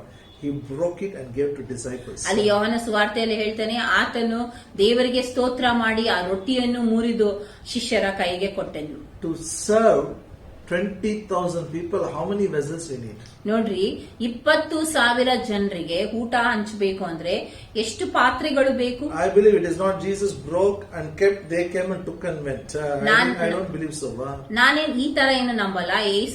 ಯೇಸು ಸ್ವಾಮಿ ಎಲ್ಲಾ ರೊಟ್ಟಿಯನ್ನು ಮುರಿದು ಎಲ್ಲಾ ಕಡೆ ಪಾತ್ರೆಯಲ್ಲಿ ಎಲ್ಲ ಸೇರಿಸ್ಬಿಟ್ಟು ಆಮೇಲೆ ಶಿಷ್ಯರಿಗೆ ಹಂಚಲಿಕ್ಕೆ ಹೇಳಿದ್ರು. 12 baskets were there, he gave to them. ಅಲ್ಲಿ 12 ಪುಟ್ಟಿಗಳು ಇರಬಹುದು, ಅದನ್ನು ಅವ್ರಿಗೆ ಕೊಟ್ಟನು. 12 disciples go and serve. 12 ಶಿಷ್ಯರಿಗೆ ಹೋಗಿ ನೀವು ಹಂಚಿರಿ When ಅಂತ. they went and served, bread was multiplying there. ಯಾವಾಗ ಅವರು ಹೋಗಿ ಅಲ್ಲಿ ರೊಟ್ಟಿ ಹಂಚಿದ್ರು, ಅವರ ಕೈಯಲ್ಲಿಯೇ ಆ ರೊಟ್ಟಿ ಅಲ್ಲಿ ಹೆಚ್ಚಿತು. Fish was multiplying. ಅಲ್ಲಿ ಮೀನು ಕೂಡ ಅವರ ಕೈಯಲ್ಲಿಯೇ ಅದು ಹೆಚ್ಚಿರಬಹುದು. Hallelujah. Hallelujah. They kept on feeding people. ಅವಾಗ ಅವರು ಜನರಿಗೆ ಹಂಚುತ್ತಾ ಉಣಿಸುತ್ತಾ ಹೋದ್ರು. Shall we read verse 42 and 43? ನಾವು 42, 43ನೇ ವಚನ ಓದೋಣ ಅಂತ. It says, and they did all eat and were filled, and they took up the 12 baskets full of the fragments and of the fishes. ಅವರೆಲ್ಲರೂ ಊಟ ಮಾಡಿ ತೃಪ್ತರಾದರು. ರೊಟ್ಟಿ ತುಂಡುಗಳನ್ನು ಮೀನಿನ ತುಂಡುಗಳನ್ನು ಕೂಡಿಸಲಾಗಿ 12 ಪುಟ್ಟಿ ತುಂಬಿತು. ಊಟ ಮಾಡಿದವರು 5,000 ಮಂದಿ ಗಂಡಸರು. Hallelujah. Hallelujah. Now listen to me. ಇಲ್ಲಿ ನನಗೆ ಕೇಳ್ರಿ. They kept on serving. ಅವ್ರು ಹಂಚ್ತಾನೆ ಹೋದ್ರು. It kept on multiplying. ಅದು ಅಲ್ಲಿ ಗುಣಿಸ್ತಾನೆ ಹೋಯ್ತು. What is the disciples' language? ಈಗ ಅಲ್ಲಿ ಶಿಷ್ಯರ ಭಾಷೆ ಏನಾಗಿತ್ತು? What Philip said? ಫಿಲಿಪ್ಪನ್ ಏನ್ ಹೇಳಿದ್ನು Not ಹೇಳಿ? sufficient. ಅಲ್ಲಿ ಸಾಕಾಗಲ್ಲ. Little they can have. ಸ್ವಲ್ಪ ಅವ್ರು ತಿನ್ಬಹುದು. But how Jesus fed the people? ಆದ್ರೆ ಯೇಸು ಸ್ವಾಮಿ ಆ ಜನರನ್ನು ಹೇಗೆ ಉಣಿಸಿದನು? They were filled. ಅವರು ತೃಪ್ತರಾದರು. When God satisfies you, you will be full. You will be totally satisfied. It will be filled. ಯಾವಾಗ ದೇವರು ನಿಮಗೆ ಉಣಿಸ್ತಾನೋ ನೀವು ಅಲ್ಲಿ ತೃಪ್ತರಾಗಿ ಅಲ್ಲಿ ಪೂರ್ತಿಯಾಗಿ ಉಳ್ಳವರಾಗಿರ್ತೀರಾ. Hallelujah. Hallelujah. Now again I'm asking you. ಮತ್ತೆ ನಾನು ನಿಮ್ಗೆ ಇವತ್ತು ಕೇಳ್ತಾ ಇದ್ದೇನೆ. There is a test for you. ನಿಮ್ಗೂ ಕೂಡ ಈ ತರ I ಪರೀಕ್ಷೆ have ಇದೆ. given lot of promises. ನಾನು ಎಷ್ಟೊಂದು ವಾಗ್ದಾನಗಳನ್ನ ನಿಮ್ಗೆ Tomorrow ಕೊಟ್ಟಿದ್ದೇನೆ. when the need comes, ಯಾವಾಗ ನಾಳೆ ಒಂದು ಬೇಡಿಕೆ ಬಂದಾಗ tell me what do you look? What is the mental picture you have? ನೀವು ನನಗೆ ಹೇಳ್ರಿ, ನಿಮ್ಮಲ್ಲಿ ಯಾವ ಒಂದು ಮನಸ್ಸಿನ ಒಂದು ಚಿತ್ರ ಇರ್ತದೆ. You are going to talk like the disciples, not enough, this much I need, that much I need. No, very difficult, little, not sufficient. ನೀವು ಕೂಡ ಶಿಷ್ಯರ ಹಾಗೆ ಸಾಕಾಗಲ್ಲ, ಇಷ್ಟೇ ಸ್ವಲ್ಪನೇ ಇಷ್ಟೇ ಏನ್ ಮಾಡಿದ್ರು ಅಂತ ಈ ತರಾನೇ ನೀವು ಮಾತಾಡ್ತೀರಾ? Or you are going to do like Jesus. ಅಥವಾ ನೀವು ಯೇಸುವಿನ ತರ ಮಾಡ್ತೀರಾ? Jesus looked to Father in heaven. ಯೇಸು ಕ್ರಿಸ್ತನು ಅಲ್ಲಿ ಪರಲೋಕದ ತಂದೆ ಕಡೆ ನೋಡಿದನು. He didn't believe the number of people here. He believed in his ability. ಇಲ್ಲಿ ಇರುವಂತ ಜನರನ್ನು ನಂಬಲಿಲ್ಲ, ಆದ್ರೆ ತಂದೆಯಾದ ದೇವರ ಆ ಸಾಮರ್ಥ್ಯದ ಮೇಲೆ He ನಂಬಿದನು. believed our Father is El Shaddai. ಆತನು ನಂಬಿದನು, ನಮ್ಮ ತಂದೆಯು ಎಲ್ಶಡಾಯ್ He ಆಗಿದ್ದಾನೆ. is more than enough God. ಆತನು ಸಾಕಾಗಿರುವಂತ ಹೆಚ್ಚಾಗಿ ಇರುವಂತ Even another ದೇವರಾಗಿದ್ದಾನೆ. 5,000 families he is able to feed. ಇನ್ನು 5,000 ಕುಟುಂಬಗಳು ಇದ್ರೂ ಕೂಡ ಆತನು ಅವರನ್ನು ಉಳಿಸ್ಲಿಕ್ಕೆ ಅಲ್ಲಿ ಸಾಮರ್ಥ್ಯನಾಗಿದ್ದಾನೆ. Now listen to me. ಈಗ ನನ್ನ ಕಡೆ A ಕೇಳ್ರಿ, very important lesson. ಇನ್ನು ಬಹಳ ಮುಖ್ಯವಾಗಿರುವಂತ ಒಂದು I ಪಾಠ. teach it I taught many times. Again I am repeating it. ನಾನು ಎಷ್ಟೋ ಸತಿ ಇದನ್ನು ಕಲಿಸಿದ್ದೇನೆ, ಮತ್ತೆ ನಿಮ್ಗೆ ನಾನು ಅದನ್ನು ಹೇಳ್ತಾ ಇದ್ದೇನೆ. When I was working, my salary will not come for 20 days. It will finish. ನಾನು ಯಾವಾಗ ಕೆಲಸ ಮಾಡ್ತಾ ಇದ್ದೀನೋ ನನಗೆ ಸಿಗುವಂತ ಸಂಬಳ ಅದು 20 ದಿವಸ ಕೂಡ ಬರ್ತಾ ಇರ್ಲಿಲ್ಲ, ಮುಗ್ದೋಗ್ಬಿಡ್ತಿತ್ತು. In fact, for me, when I was working, accommodation was free, food was free. ನೋಡ್ಬೇಕಾದ್ರೆ ನನಗೆ ಕೆಲಸ ಮಾಡುವಾಗ ಅಲ್ಲಿ ಅಕಾಮಿಡೇಷನ್ ಇರುವಂತ ವ್ಯವಸ್ಥೆ ಕೂಡ ಅದು ಉಚಿತವಾಗಿತ್ತು ಮತ್ತು ಊಟ ಕೂಡ ಅದು ಉಚಿತವಾಗಿತ್ತು. But still my salary will not come for 30 days. ಆದ್ರೂ ಕೂಡ ನನ್ನ ಸಂಬಳ 20 ದಿವಸದವರೆಗೂ ಕೂಡ ಬರ್ತಾ ಇರ್ಲಿಲ್ಲ. I was struggling. ಅದಕ್ಕೆ ನಾನಲ್ಲಿ ಕಷ್ಟ ಪಡ್ತಾ ಇದ್ದೆ. One day I heard Brother DGS Dinakaran teaching about salary. ಒಂದ್ ದಿವಸ ನಾನು ಬ್ರದರ್ DGS ದಿನಕರನ್ ಅವರು ಸಂಬಳದ ಕುರಿತಾಗಿ ಕಲಿಸುವಂತದನ್ನು I will ಕೇಳಿದೆ. never forget it. ಅದನ್ನು ನಾನು ಎಂದಿಗೂ He ಮರೆಯೋದಿಲ್ಲ. says, take the salary and pray that hand of God which touched 5 loaves and 2 fishes will touch your salary. It will be blessed. It will be multiplied. And ask God wisdom to spend what you have. It will come more than 1 month. ಆತನು ಏನು ಹೇಳಿದ ಅಂತಂದ್ರೆ, ಯಾವಾಗ ನಿಮ್ಮ ಕೈಯಲ್ಲಿ ನಿಮ್ಮ ಸಂಬಳ ಬಂದಾಗ ನೀವು ದೇವರಿಗೆ ಕೇಳಬೇಕು, ದೇವರೇ ಈ ಸಂಬಳವನ್ನು ನೀನು ಮುಟ್ಟು ಆಶೀರ್ವದಿಸು. ಹಾಗೆ ಮಾಡಿದಾಗ ನೀವು ನೋಡ್ತೀರಾ ಏನಂದ್ರೆ ನಿಮ್ಮ ಸಂಬಳವು 30 ದಿವಸಕ್ಕಿಂತ ಅದು ಹೆಚ್ಚಾಗಿ ಆಶೀರ್ವದಿಸಲ್ಪಟ್ಟಂತದಾಗಿ ನೋಡ್ತೀರಾ. Don't talk like Philip. ನೀವು ಫಿಲಿಪನ ಹಾಗೆ Don't ಮಾತಾಡಬೇಡಿ. talk like disciples. Don't say it is not sufficient. This salary is not enough. ನೀವು ಆ ಶಿಷ್ಯರ ಹಾಗೆ ಮಾತಾಡ್ಬೇಡ್ರಿ, ಈ ಸಂಬಳ ಸಾಕಾಗಲ್ಲ, ಇದು ಸಾಕಾಗಲ್ಲ ಅಂತ ಮಾತಾಡ್ಬೇಡ್ರಿ. Please turn your Bible to book of Ecclesiastes, 2nd chapter. We'll read verse 24. ನಿಮ್ಮ ಸತ್ಯವೇದವನ್ನು ಪ್ರಸಂಗಿ 2nd chapter, 2ನೇ ಅಧ್ಯಾಯ verse 24. 24ನೇ ವಚನಕ್ಕೆ ತಿರುಗಿಸ್ರಿ. There is nothing better for a man than that he should eat and drink, that he should make his soul enjoy good in his labor. This also I saw, that it was from the hand of God. ಪ್ರಸಂಗಿ 2ನೇ ಅಧ್ಯಾಯ 24ನೇ ವಚನ. ಅನ್ನಪಾನಗಳನ್ನು ತೆಗೆದುಕೊಂಡು ತನ್ನ ಪ್ರಯಾಸದಲ್ಲಿಯೂ ಸುಖವನ್ನು ಅನುಭವಿಸುವುದಕ್ಕಿಂತ ಇನ್ನೇನು ಮನುಷ್ಯನಿಗೆ ಮೇಲಿಲ್ಲ, ಇದು ದೇವರಿಂದಾಯಿತೆಂಬುದನ್ನು ಕಂಡುಕೊಂಡೆನು. Hallelujah. Hallelujah. He says there is nothing better for a man. ಆತನ್ ಹೇಳ್ತಾ ಇದ್ದಾನೆ, ಇದಕ್ಕಿಂತ ಉತ್ತಮವಾದಂತದ್ದು ಯಾವುದೂ ಇಲ್ಲ. All he has to take the salary, all his needs should be met. ಏನಂತಂದ್ರೆ ಮನುಷ್ಯನು ತನ್ನ ಸಂಬಳ ತಗೊಳ್ಬೇಕು, ಅದರಿಂದ ಆತನ ಎಲ್ಲ ಅಗತ್ಯಗಳು ಪೂರೈಸಲ್ಪಡ್ಬೇಕು. Solomon says, this also I saw, that it was from the hand of God. ಇಲ್ಲಿ ಹೇಳ್ತಾ ಇದ್ದಾನೆ ಸಾಲ್ಮೋನನು, ಏನಂತಂದ್ರೆ ಇದರಲ್ಲಿ ನಾನು ನೋಡಿದ್ದೇನಂತಂದ್ರೆ ಅಲ್ಲಿ ದೇವರ ಹಸ್ತ ಇದೆ. Hallelujah. Hallelujah. Your salary you want to enjoy, the hand of God should touch it. It should be blessed. It will be multiplied. All your needs will be met. ನಿಮ್ಮ ಒಂದು ಸಂಬಳ ಅಲ್ಲಿ ಆಶೀರ್ವಾದದಾಯಕವಾಗಿರ್ಬೇಕಂದ್ರೆ ನಿಮ್ಮ ಸಂಬಳವು ದೇವರ ಹಸ್ತ ಅಲ್ಲಿ ಮುಟ್ಟಬೇಕು. ಅವಾಗ ಅದು ಅಲ್ಲಿ ಆಶೀರ್ವದಿಸಲ್ಪಟ್ಟು ಗುಣಕರಿಸಲ್ಪಟ್ಟು ಎಲ್ಲಾ ನಿಮ್ಮ ಅಗತ್ಯಗಳು ಅದು ಪೂರೈಸಲ್ಪಡ್ತವೆ. And verse 26, he says he gives wisdom to you. ಅಲ್ಲಿ 26ನೇ ವಚನದಲ್ಲಿ ಹೇಳ್ತದೆ, ದೇವರು ನಿಮಗೆ ಜ್ಞಾನವನ್ನು ಕೊಡ್ತಾನೆ. So take your salary, husband and wife together pray, ask Father, let it be blessed. Jesus, let your hand touch it, let it be blessed and multiply, and give me the wisdom to spend. Then you start spending your salary. ಅದಕ್ಕಾಗಿ ನೀವು ಸಂಬಳ ಸಿಕ್ಕಾಗ ಗಂಡ ಹೆಂಡತಿಯರು ಸೇರಿಬಿಟ್ಟು ನೀವಿಬ್ಬರು ಸೇರಿ ನೀವು ನಿಮ್ಮ ಸಂಬಳವನ್ನು ಪ್ರಾರ್ಥನೆ ಮಾಡಿ ದೇವರು ಆ ಸಂಬಳವನ್ನು ಮುಟ್ಟುವಂತೆ ಮಾಡಿ, ಅವಾಗ ದೇವರು ಆಶೀರ್ವದಿಸ್ತಾನೆ, ಅದನ್ನು ಗುಣಕರಿಸ್ತಾನೆ ಮತ್ತು ಎಲ್ಲ ನಿಮ್ಮ ಅಗತ್ಯಗಳನ್ನು ಪೂರೈಸ್ತಾನೆ ಮತ್ತು ದೇವರು ನಿಮಗೆ ಜ್ಞಾನವನ್ನು ಕೊಡ್ತಾನೆ, ಅದನ್ನು ಖರ್ಚು ಮಾಡುತ್ತಾನೆ. I give you assurance it will come more than 1 month. ನಾನು ನಿಮಗೆ ಖಚಿತತೆ ಕೊಡ್ತೇನೆ ಏನಂತಂದ್ರೆ ಅದು ಒಂದು ತಿಂಗಳಿಗಿಂತ ಹೆಚ್ಚಿನದಾಗಿ ಬರ್ತದೆ. In that incident they went to Jesus. ನೋಡ್ರಿ, ಈ ಒಂದು ಸನ್ನಿವೇಶದಲ್ಲಿ ಅವರೆಲ್ಲರೂ ಯೇಸುವಿನ ಕಡೆ ಹೋದ್ರು. Now Jesus is in us. ಈಗ ಯೇಸು ಕ್ರಿಸ್ತನು ನಮ್ಮ ಒಳಗಡೆ ಇದ್ದಾನೆ. King is in us. ಆ ರಾಜನು ನಮ್ಮ ಒಳಗಡೆ ಇದ್ದಾನೆ. King is in me. ಎಲ್ರು ಹೇಳ್ರಿ, ರಾಜನು ನನ್ನ ಒಳಗಡೆ ಇದ್ದಾನೆ. When King is inside, our supply also comes from inside. ಯಾವಾಗ ರಾಜನು ನನ್ನ ಒಳಗಡೆ ಇದ್ದಾನೋ ನನ್ನ ಎಲ್ಲ ಅಗತ್ಯಗಳು, ನನ್ನ ಎಲ್ಲ ಒದಗಿಸುವಿಕೆ ಅದು ನನ್ನ ಒಳಗಡೆಯಿಂದನೇ ಬರ್ತದೆ. All I have to do is what he has given, I should spend this money with his wisdom. ನಾನ್ ಮಾಡ್ಬೇಕಾದದ್ದೇನಂದ್ರೆ ಏನೆಲ್ಲ ದೇವರು ನನ್ನ ಕೈಯಲ್ಲಿ ಕೊಡ್ತಾನೋ ಅದನ್ನು ದೇವರ ಜ್ಞಾನದಿಂದಲೇ ಅದನ್ನು ನಾನು ಖರ್ಚು ಮಾಡಬೇಕು. You should not just take salary and spend it whatever you want. You should ask God, Lord, tell me how should I spend my salary. ಒಂದು ಸಂಬಳ ಬಂದಾಗ ಸುಮ್ಮನೆ ಅದನ್ನು ತಗೊಂಡ್ಬಿಟ್ಟು ಮನಸ್ಸು ಬಂದ ಹಾಗೆ ಅದನ್ನು ಖರ್ಚು ಮಾಡಬಾರದು. ಆದ್ರೆ ನಾವು ದೇವರ ಹತ್ರ ಪ್ರಾರ್ಥನೆ ಮಾಡಿ ಕೇಳಬೇಕು, ದೇವರೇ ಈ ಒಂದು ಸಂಬಳವನ್ನು ನಾನು ಖರ್ಚು ಮಾಡೋದಕ್ಕಾಗಿ ನನಗೆ ಜ್ಞಾನ ಕೊಡು. And wisdom of God is, ದೇವರ ಜ್ಞಾನ ಏನಂದ್ರೆ, it is written in the Bible, ಇದು ಬೈಬಲ್ ನಲ್ಲಿ ಬರ್ದಿದೆ. the written wisdom is 1/10 of your salary you should give back to God.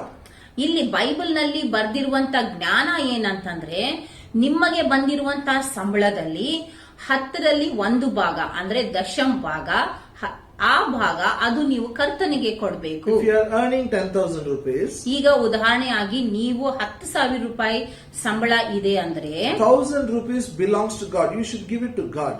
ಅದರಲ್ಲಿ ಇರುವಂತ 1,000 ರೂಪಾಯಿ ಅದು ದೇವರಿಗೆ ಸೇರಿದ್ದು, ಅದು ನೀವು ದೇವರಿಗೆ ಕೊಡಬೇಕು. Tithe is not started from the law.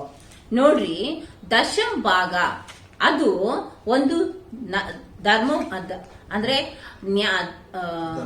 ಧರ್ಮಶಾಸ್ತ್ರದಿಂದ ಅದು ಪ್ರಾರಂಭವಾದದ್ದಲ್ಲ. It started from Genesis.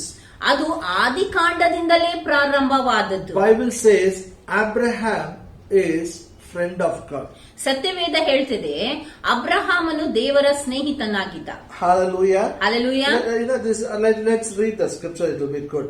ನಾವು First time the word tithe is written. ನಾವು ಈ ವಾಕ್ಯ ಓದೋಣ ಅಂತ ಅವಾಗ ಚೆನ್ನಾಗಿ ನಿಮಗೆ ಅರ್ಥ ಆಗ್ತದೆ. ಎಲ್ಲಿ ದಶಮ ಭಾಗದ ಕುರಿತಾಗಿ ಮೊದಲೇದಾಗಿ ಬರೆಯಲ್ಪಟ್ಟಿದೆ. You get the information, correct information. ಅವಾಗ ನಿಮಗೆ ಸರಿಯಾದಂತ ಮಾಹಿತಿ ನಿಮಗೆ ಸಿಗ್ತದೆ. Your tithe will not help the church. ನೋಡಿ, ಅರ್ಥ ಮಾಡಿಕೊಳ್ಳಿ, ನೀವು ಕೊಡುವಂತ ದಶಮ ಭಾಗ ಅದು ಸಭೆಗೆ ಸಹಾಯ ಆಗಲ್ಲ. Your tithe will help you. ದಶಮ ಭಾಗ ಅದು ನಿಮಗೆ ಸಹಾಯ ಮಾಡುವಂತದ್ದಾಗಿದೆ. God, I believe you have given me, I am giving back. ಯಾವಾಗ ನೀವು ದಶಮ ಭಾಗ ಕೊಡ್ತೀರೋ ನೀವು ದೇವರಿಗೆ ಹೇಳ್ತಾ ಇದ್ದೀರಾ, ದೇವರೇ ನಾನು ನಿನ್ನ ಮೇಲೆ ನಂಬುತ್ತಾ ಇದ್ದೀನಿ, ನಿನಗೆ ಕೊಡ್ತಾ ಇದ್ದೀನಿ. Turn your Bible to Genesis 14th chapter. ನಿಮ್ಮ ಸತ್ಯವೇದವನ್ನು ಆದಿಕಾಂಡ 14ನೇ ಅಧ್ಯಾಯಕ್ಕೆ ತಿರುಗಿಸ್ರಿ. Verse 21 to 23. ಆದಿಕಾಂಡ 14:21-23. And the king of Sodom said unto Abraham, Give me the persons and take the goods to thyself. And Abraham said to the king of Sodom, I have lifted up my hand unto the Lord, the most high God, the possessor of heaven and earth, that I will not take from a thread even to a shoe lasher, and then I will not take anything that is thine, lest thou shouldst say, I have made Abraham rich. ಆದಿಕಾಂಡ 14:21-23 ವಚನ. ಸಾದೋಮಿನ ಅರಸನು ಅಬ್ರಾಹಮನಿಗೆ, ನೀನು ಬಿಡಿಸಿದ ಜನರನ್ನು ನನಗೆ ಒಪ್ಪಿಸು, ಆಸ್ತಿಯನ್ನು ನೀನೇ ತಕ್ಕೋ ಎಂದು ಹೇಳಲು, ಅಬ್ರಹಾಮನು ಅವನಿಗೆ, ಒಂದು ದಾರವನ್ನಾಗಲಿ ಕೆರದ ಬಾರನಾಗಲಿ ನಿನ್ನದರಲ್ಲಿ ಯಾವುದನ್ನು ತೆಗೆದುಕೊಳ್ಳುವುದಿಲ್ಲ ವೆಂದು ಭೂಮಿ ಆಕಾಶವನ್ನು ನಿರ್ಮಾಣ ಮಾಡಿದ ಪರಾತ್ಪರನಾದ ದೇವರಾಗಿರುವ ಯೆಹೋವನ ಕಡೆಗೆ ಕೈಯೆತ್ತಿ ಪ್ರಮಾಣ ಮಾಡುತ್ತೇನೆ. ಅಬ್ರಹಾಮನು ನನ್ನ ಸೊತ್ತಿನಿಂದಲೇ ಐಶ್ವರ್ಯವಂತನಾದನೆಂದು ಹೇಳಿ ಕೊಳ್ಳುವುದಕ್ಕೆ ನಿನಗೆ ಆಸ್ಪದವಾಗಬಾರದು. ನನಗೆ ಏನೂ ಬೇಡ, ಆಳುಗಳನ್ನು ತಿಂದದ್ದು ಹೊರತು ಜೊತೆಯವರಾದ. I'll explain. Listen to me. ಇಲ್ಲಿ ನಾನು ವಿವರಣೆ ಮಾಡ್ತೀನಿ. ಇಲ್ಲಿ ನಾನು ಚೆನ್ನಾಗಿ ಧ್ಯಾನ ಇಟ್ಟು My ಕೇಳ್ರಿ. church people, Comforters Church, listen. ಅಲ್ಲಿ ನಮ್ಮ ಸಭೆಯ ಕಂಫರ್ಟರ್ಸ್ ಸಭೆಯ ಜನರೇ ಕೇಳ್ರಿ. Here, Abraham won the battle. ಇಲ್ಲಿ ಅಬ್ರಹಾಮನು ಯುದ್ಧವನ್ನು ಗೆದ್ದನು. His nephew, was taken by the 4 kings have taken them. Abraham fought with 4 kings with his 318 servants. ಅಲ್ಲಿ ಆತನ ಅಣ್ಣನ ಮಗನನ್ನು ಅಲ್ಲಿ 4 ರಾಜರು ಸೇರಿ ಅವರು ಆತನನ್ನು ತೆಗೆದುಕೊಂಡು ಹೋಗಿದ್ರು. ಅಬ್ರಹಾಮನು ಆ 4 ರಾಜರೊಟ್ಟಿಗೆ ಯುದ್ಧ ಮಾಡಿದ. 4 armies he defeated with 318 servants what he had. 318 ಯಾರು ಸೇವಕರು ಆತನೊಟ್ಟಿಗಿದ್ರು ಅವರ ಮೂಲಕವಾಗಿ 4 ರಾಜರೊಟ್ಟಿಗೆ ಯುದ್ಧ ಮಾಡಿ ಅಲ್ಲಿ ಗೆದ್ದನು. Hallelujah. Hallelujah. Now listen. ಈ ಕಡೆ Then, ಕೇಳ್ರಿ. 2 cities, Sodom and Gomorrah, 2 cities, the wealth is lying there like a heap, like a mountain. ಈಗ ಯುದ್ಧವಾದ ಮೇಲೆ 2 ಪಟ್ಟಣ, ಸೊದೋಮ್ ಗೋಮರದ 2 ಪಟ್ಟಣದ ಅಲ್ಲಿ ಐಶ್ವರ್ಯ ಆಸ್ತಿ ಅಲ್ಲಿ ಒಂದು ಗುಂಪಾಗಿ ಬಿದ್ದಿದೆ. So king said, Abraham, thank you very much. You brought our people back. Now give all our people and this wealth you take it. ಈಗ ಅಲ್ಲಿ ಅರಸನ ಹೇಳ್ತಾ ಇದ್ದಾನೆ ಏನಂತಂದ್ರೆ ಅಬ್ರಹಾಮನಿಗೆ, ಹೌದು ಈಗ ನೀನು ಎಲ್ಲಾ ನನ್ನ ಜನರನ್ನ ಎಲ್ಲ ಕರ್ಕೊಂಡು ಬಂದಿದ್ಯಾ, ಈಗ ನೀನು ಈ ಆಸ್ತಿ ಎಲ್ಲ ನೀನು ತೆಗೆದುಕೋ. Abraham said, ಅವಾಗ ಅಬ್ರಾಹ್ಮನು ಹೇಳಿದ್ದೇನೆಂದ್ರೆ, I will lift up my hands only to my God. He is the Lord of heaven and earth, possessor of heaven and earth. ಅವಾಗ ಅಬ್ರಾಹಮನು ಹೇಳಿದ್ದೇನೆಂದ್ರೆ, ಭೂಮಿ ಆಕಾಶವನ್ನು ನಿರ್ಮಿಸಿದ ಪರಾತ್ಪರನಾದ ದೇವರಿಗೆ ಮಾತ್ರ ನನ್ನ ಕೈಗಳನ್ನು ಎತ್ತುವೆನು. I will not take even a shoelace from you. ಆತನು ಹೇಳಿದ್ದೇನೆಂದ್ರೆ, ನಿನ್ನ ಕೆರೆದ ಒಂದು ದಾರವನ್ನಾದರೂ ನಿನ್ನಿಂದ ನಾನು ತೆಗೆದುಕೊಳ್ಳಲಿಲ್ಲ. You will tell me that you made me rich. ಇಲ್ಲ ಅಂದ್ರೆ ನೀನ್ ಹೇಳ್ತೀಯ ನಿನ್ನಿಂದಲೇ ನಾನು ಶ್ರೀಮಂತನಾದನೆಂದು. Beloved, listen. ಅದಕ್ಕಾಗಿ ಪ್ರಿಯರೇ ಕೇಳ್ರಿ, Listen carefully. ಧ್ಯಾನವಿಟ್ಟು ಕೇಳ್ರಿ. When I started a church, ಯಾವಾಗ ನಾನು ನನ್ನ ಸಭೆ ಪ್ರಾರಂಭ ಮಾಡಿದಾಗ many people came and told me, ಎಷ್ಟೊಂದು ಜನರು ಬಂದು ನನಗೆ ಹೇಳಿದ್ರು, join our organization. ನನ್ನ ಸಂಘವನ್ನು ಸೇರು, We will pay you a good salary. ನಿನಗೆ ಒಳ್ಳೆ ಸಂಬಳ ನಾವು ಕೊಡ್ತೇನೆ. I am talking about 20 years back. Okay? ನಾನು 20 ವರ್ಷ ಹಿಂದೆ ಆದಂತದನ್ನು ಹೇಳ್ತಾ Somebody ಇದ್ದೀನಿ. said, I give you 7,000 rupees. ಆ ಸಮಯದಲ್ಲಿ ಯಾರೋ ಬಂದು ಹೇಳಿದ್ರು, ನಿನಗೆ ನಾನು 7,000 ರೂಪಾಯಿ ಸಂಬಳ And ಕೊಡ್ತೇನೆ. don't worry about money. ನೀನು ಹಣದ ಕುರಿತಾಗಿ ಚಿಂತೆನೆ ಮಾಡಬೇಡ. Buying land, building church, everything we will do it. ಅಲ್ಲಿ ಭೂಮಿ ಕೊಂಡ್ಕೊಳ್ಳುವಂತದ್ದು, ಸಭೆ ಕಟ್ಟಡ ಕಟ್ಟುವಂತದ್ದು ಎಲ್ಲವನ್ನು ನಾವು ನೋಡ್ಕೊಳ್ತೇವೆ. You just work, you do your work. ನೀನು ಬರೀ ಕೆಲಸ ಮಾಡು. You work under us. ನೀನು ನಮ್ಮ ಅದಿಂದಲ್ಲಿ ಕೆಲಸ ಮಾಡು. I prayed about it. ಅದ್ರ ವಿಷಯದಲ್ಲಿ ನಾನು ಪ್ರಾರ್ಥನೆ ಮಾಡಿದೆ. That time the Lord spoke to me. ಆ ಸಮಯದಲ್ಲಿ ದೇವರು ನನ್ನೊಟ್ಟಿಗೆ ಮಾತನಾಡಿದನು. Don't join any organization. ದೇವರು ಹೇಳಿದ್ದು, ನೀನು ಯಾವ ಸಂಘವನ್ನು ಸೇರ್ಬೇಡ. Listen, I am not against anybody working in the ministry. ನೋಡ್ರಿ, ದಯವಿಟ್ಟು ಕೇಳ್ರಿ, ಏನಂತಂದ್ರೆ ಯಾರಾದ್ರೂ ಬೇರೆ ಸೇವೆಯೊಟ್ಟಿಗೆ ಕೆಲಸ ಮಾಡುವುದರ ವಿರುದ್ಧ ನಾನಿಲ್ಲ. I am not against anybody taking salary, anybody giving salary. ಯಾರು ಸಂಬಳ ತೆಗೆದುಕೊಳ್ಳುವುದಾಗ್ಲಿ, ಸಂಬಳ ಕೊಡುವಂತದಾಗ್ಲಿ ಇದರ ವಿರುದ್ಧ ನಾನಿಲ್ಲ. I'm telling what the Lord spoke to me. ನನಗೆ ದೇವರು ಏನು ಮಾತಾಡಿದನೋ ಅದರ ಕುರಿತಾಗಿ ಹೇಳ್ತಾ God ಇದ್ದೇನೆ. says, lift your hands only to the owner of heaven and earth. ದೇವರು ಹೇಳಿದೇನಂತಂದ್ರೆ ಭೂಪರಲೋಕವನ್ನು ಸ್ವಾಧೀನ ಮಾಡಿಕೊಂಡಂತ ದೇವರ ಕಡೆ ಮಾತ್ರ ನಿನ್ನ ಕೈಗಳನ್ನೆತ್ತು. When you learn to lift your hands to God, He will never ever allow you to stretch it to any man. ಯಾವಾಗ ನೀವು ಭೂಮಿ ಆಕಾಶವನ್ನು ನಿರ್ಮಿಸಿದ ದೇವರ ಕಡೆ ನಿಮ್ಮ ಕೈಗಳನ್ನು ಎತ್ತುವಂತದನ್ನು ಪ್ರಾರಂಭಿಸಿದಾಗ ಆತನು ನಿಮ್ಮ ಕೈಗಳನ್ನು ಬೇರೊಬ್ಬರ ಮುಂದೆ ಚಾಚುವಂತೆ ಎಂದಿಗೂ ಬಿಡುವುದಿಲ್ಲ. What gave the boldness to Abraham to talk like this? ನೋಡಿ, ಈ ತರ ಮಾತಾಡೋದಕ್ಕಾಗಿ ಯಾವುದು ಅಬ್ರಹಾಮನಿಗೆ ಧೈರ್ಯ ಕೊಟ್ಟಿತು? Just before this incident, something wonderful happened in his life. ಯಾಕಂದ್ರೆ ಈ ಒಂದು ಸನ್ನಿವೇಶದ ಮುಂಚೆ ಯಾವುದೋ ಒಂದು ವಿಷಯ ಆತನ ಜೀವಿತದಲ್ಲಿ ಆಯಿತು. Now come with me to same Genesis 14th chapter. ನೀವೆಲ್ಲರೂ ನನ್ನ ಒಟ್ಟಿಗೆ ಅದೇ ಆದಿಕಾಂಡ 14ನೇ ಅಧ್ಯಾಯಕ್ಕೆ ಬನ್ನಿ. We will read verse 18 to 20. ನಾವು 18ರಿಂದ 20ನೇ ವಚನ ಓದಿಕೊಳ್ಳೋಣ. And Melchizedek, king of Salem, brought forth bread and wine, and he was a priest of the Most High God. And he blessed him and said, Blessed be Abraham of the Most High God, possessor of heaven and earth, and blessed be the Most High God, who hath delivered thine enemies into thy hand, and he gave him tithes of all. 18 to 19, 20. ಆದಿಕಾಂಡ 14, 19 ಮತ್ತು 20. 18, 19, 20. 19, 20, 18, 19 ಮತ್ತು 20. ಸಾಲೊಮೋನಿನ ಅರಸನಾದ ಮೆಲಿಸಿದಕನು ಸಹ ಬಂದು ರೊಟ್ಟಿಯನ್ನು ದ್ರಾಕ್ಷರಸವನ್ನು ಕೊಟ್ಟನು. ಇವನು ಪರತ್ಪರನಾದ ದೇವರ ಯಾಜಕನಾಗಿದ್ದು ಅಬ್ರಹಾಮನನ್ನು ಆಶೀರ್ವದಿಸಿ ಭೂಮಿಯಾಕಾಶಗಳನ್ನು ನಿರ್ಮಾಣ ಮಾಡಿದ ಪರಾತ್ಪರನಾದ ದೇವರ ಆಶೀರ್ವಾದವು ಅಬ್ರಹಾಮನಿಗೆ ಆಗಲಿ. ಪರಾತ್ಪರನಾದ ದೇವರು ನಿನ್ನ ಶತ್ರುಗಳನ್ನು ನಿನ್ನ ಕೈಗೆ ಒಪ್ಪಿಸಿದ್ದಕ್ಕಾಗಿ ಆತನಿಗೆ ಸ್ತೋತ್ರ ಎಂದು ಹೇಳಿದನು. ಅಬ್ರಹಾಮನು ತಾನು ಗೆದ್ದು ತಂದಿದ್ದ ಎಲ್ಲಾ ವಸ್ತುಗಳಲ್ಲಿ 10ನೆಯ 1 ಭಾಗವನ್ನು ಅವನಿಗೆ ಕೊಟ್ಟನು. This is the first time tithe was given.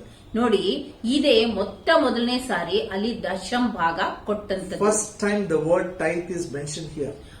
ಮೊದಲೇದಾಗಿ ದಶಮ ಭಾಗ 10ನೆಯ 1 ಭಾಗದ ವಿಷಯ ಬರೆದಂತದಾಗಿದೆ. Who told Abraham? I don't know. ಅಬ್ರಹಾಮನಿಗೆ ಇದ್ರ ವಿಷಯ ಯಾರು ಹೇಳಿದ್ರು ನನಗೆ ಗೊತ್ತಿಲ್ಲ. But Bible says Abraham is a friend of God. ಆದ್ರೆ ಸತ್ಯವೇದ ಹೇಳ್ತದೆ ಅಬ್ರಹಾಮನು ದೇವರ ಸ್ನೇಹಿತನಾಗಿದ್ದ. So I believe God only taught him.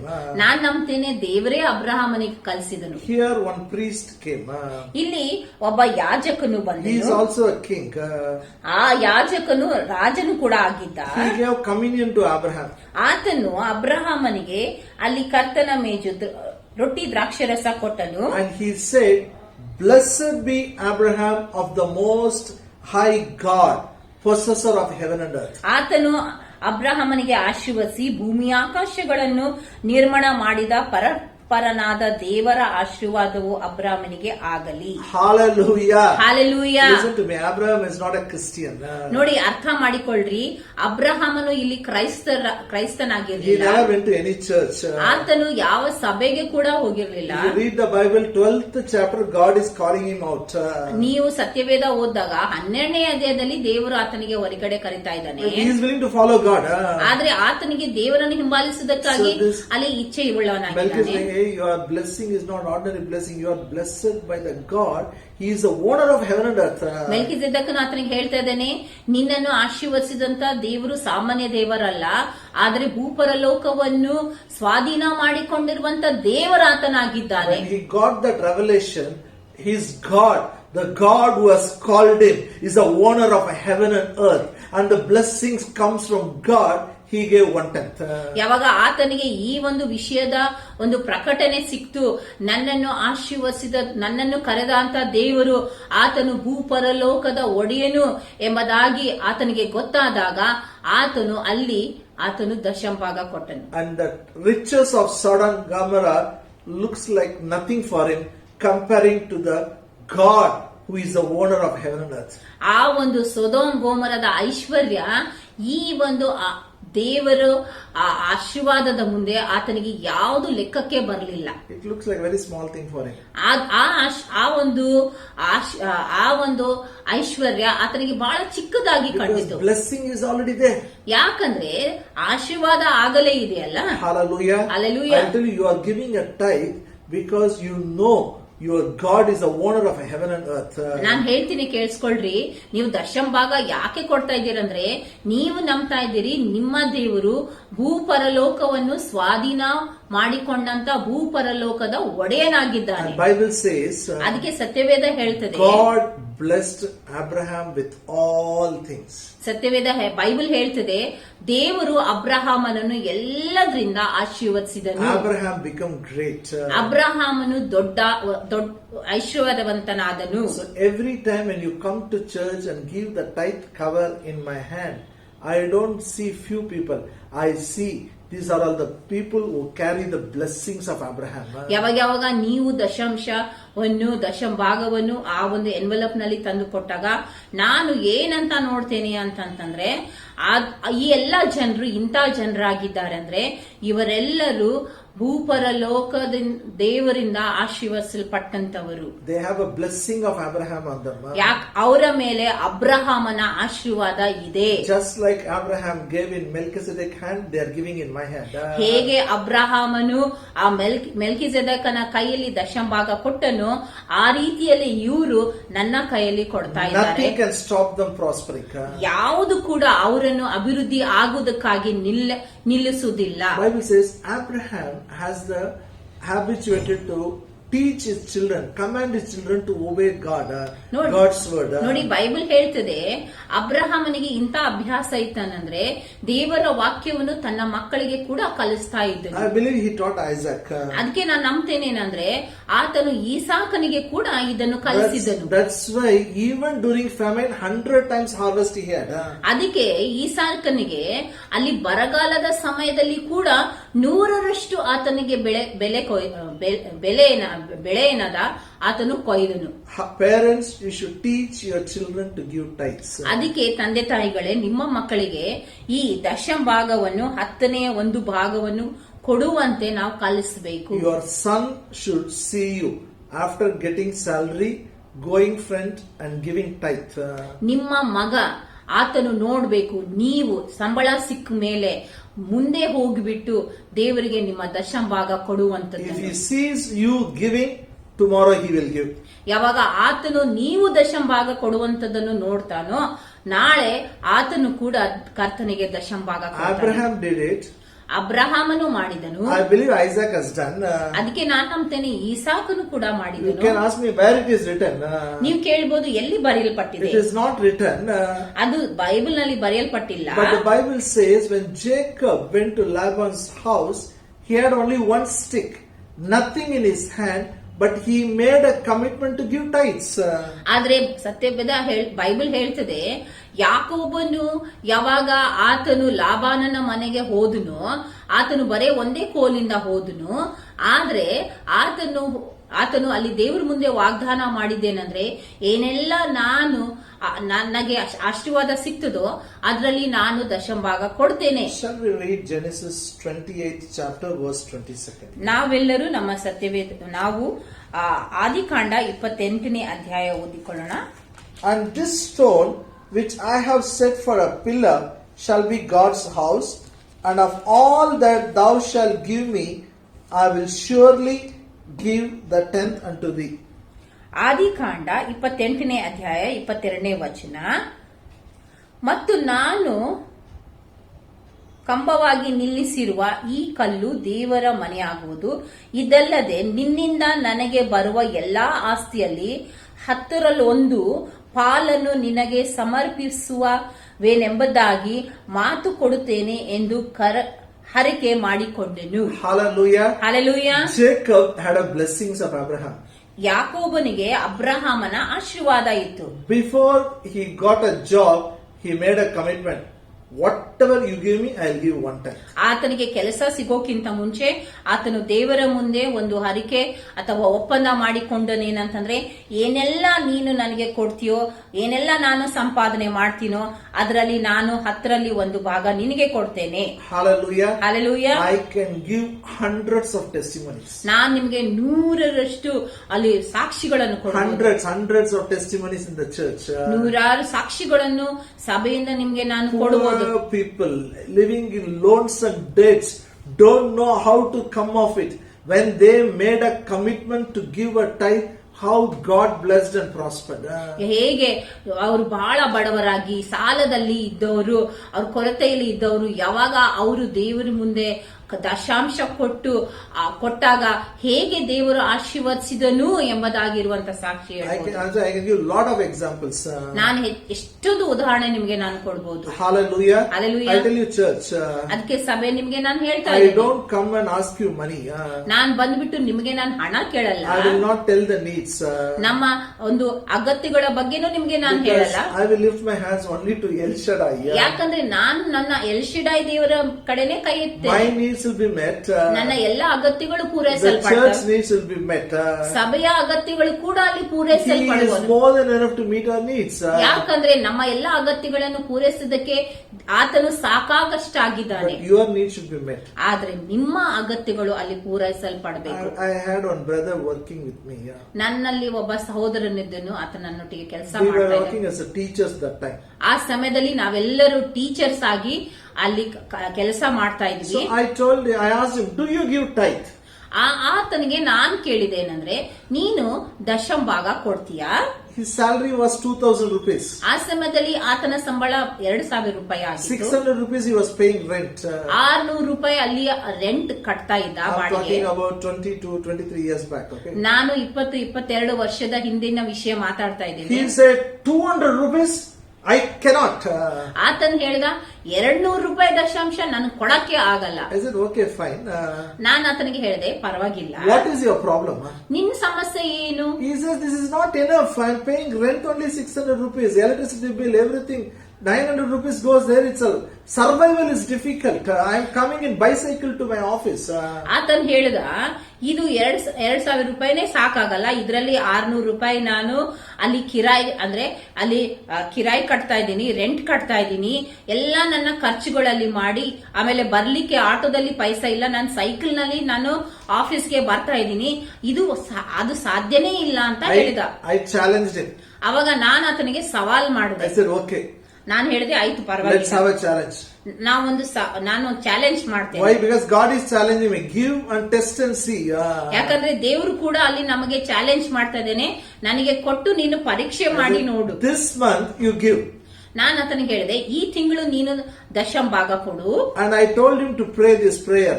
Let the hand of God touch and bless his salary. ಆತನಿಗೆ ನಾನು ಹೇಳಿದೆ, ಈ ಪ್ರಾರ್ಥನೆ ನೀನು ಮಾಡು, ದೇವರೇ ನಿನ್ನ ಹಸ್ತ ನನ್ನ ಸಂಬಳವನ್ನು ಮುಟ್ಟಲಿ ಎಂಬುದಾಗಿ. See whether you cross 1 month. ಆಮೇಲೆ ನೀನು ನೋಡು, ನಿನ್ನ ಸಂಬಳದಿಂದ 1 ತಿಂಗಳು ನೀನು ನಡೆಸ್ಕೊಂಡು If ಹೋಗ್ತೀಯಾ you ಇಲ್ಲ. don't cross 1 month, then you don't give. ಆ ಒಂದು ಸಂಬಳದಿಂದ 1 ತಿಂಗಳು ನೀನು ನಡೆಸ್ತೀಯಾ ಇಲ್ಲ ಅಂತಂದ್ರೆ ಆಮೇಲೆ ನೀನು ದಶಮ ಭಾಗ You don't give. ನೀನು ಆಮೇಲೆ ದಶಮ ಭಾಗ ಕೊಡಬೇಡ. I'll tell you the good news. ನಿಮ್ಗೆ ನಾನು ಒಳ್ಳೆ ಸುದ್ದಿ ಹೇಳ್ತೀನಿ. He gave. ಆತನು ದಶಮ ಭಾಗ ಕೊಟ್ಟನು. When he was praying, the Lord told him take a English tuition. ಯಾವಾಗ ಆತನು ಪ್ರಾರ್ಥನೆ ಮಾಡ್ತಾ ಇರುವಾಗ ದೇವರು ಆತನಿಗೆ ಹೇಳಿದ್ದೇನೆಂದ್ರೆ, ನೀನು ಇಂಗ್ಲಿಷ್ ಟ್ಯೂಷನ್ ತಗೊಳ್ಳು. So evening times he used to take a tuition. ಅವಾಗ ಸಾಯಂಕಾಲದ ಸಮಯದಲ್ಲಿ ಆತನು ಇಂಗ್ಲಿಷ್ ಟ್ಯೂಷನ್ ಅನ್ನು ತೆಗೆದುಕೊಳ್ತಾ ಇದ್ದ. His income enhanced. ಅವಾಗ ಆತನ ಒಂದು ಆದಾಯ ಅಲ್ಲಿ ಜಾಸ್ತಿ ಆಯ್ತು. He got a better job. ಆಮೇಲೆ ಆತನಿಗೆ ಒಳ್ಳೆ ಒಂದು ಕೆಲಸ He got a promotion. ಆಮೇಲೆ ಆತನಿಗೆ ಬಡ್ತಿ ಕೂಡ ಸಿಕ್ತು. Today he is in a manager post in one of the multinational company. ಈಗ ಆತನು ಒಂದು ಮಲ್ಟಿನ್ಯಾಷನಲ್ ಕಂಪನಿಯಲ್ಲಿ ಮ್ಯಾನೇಜರ್ ಆಗಿದ್ದಾನೆ. He has 3 plots and 1 house. ಆತನಿಗೆ 3 ಅಲ್ಲಿ ಜಮೀನು ಮತ್ತು ಒಂದು ಸ್ವಂತ ಮನೆ ಇದೆ. He will so prompt in giving tithe. ಈಗ ಆತನು ದಶಮ ಭಾಗ ಕೊಡೋದ್ರಲ್ಲಿ ಆತನು ತುಂಬಾ ನಂಬಿಗಸ್ತನಾಗಿದ್ದಾನೆ.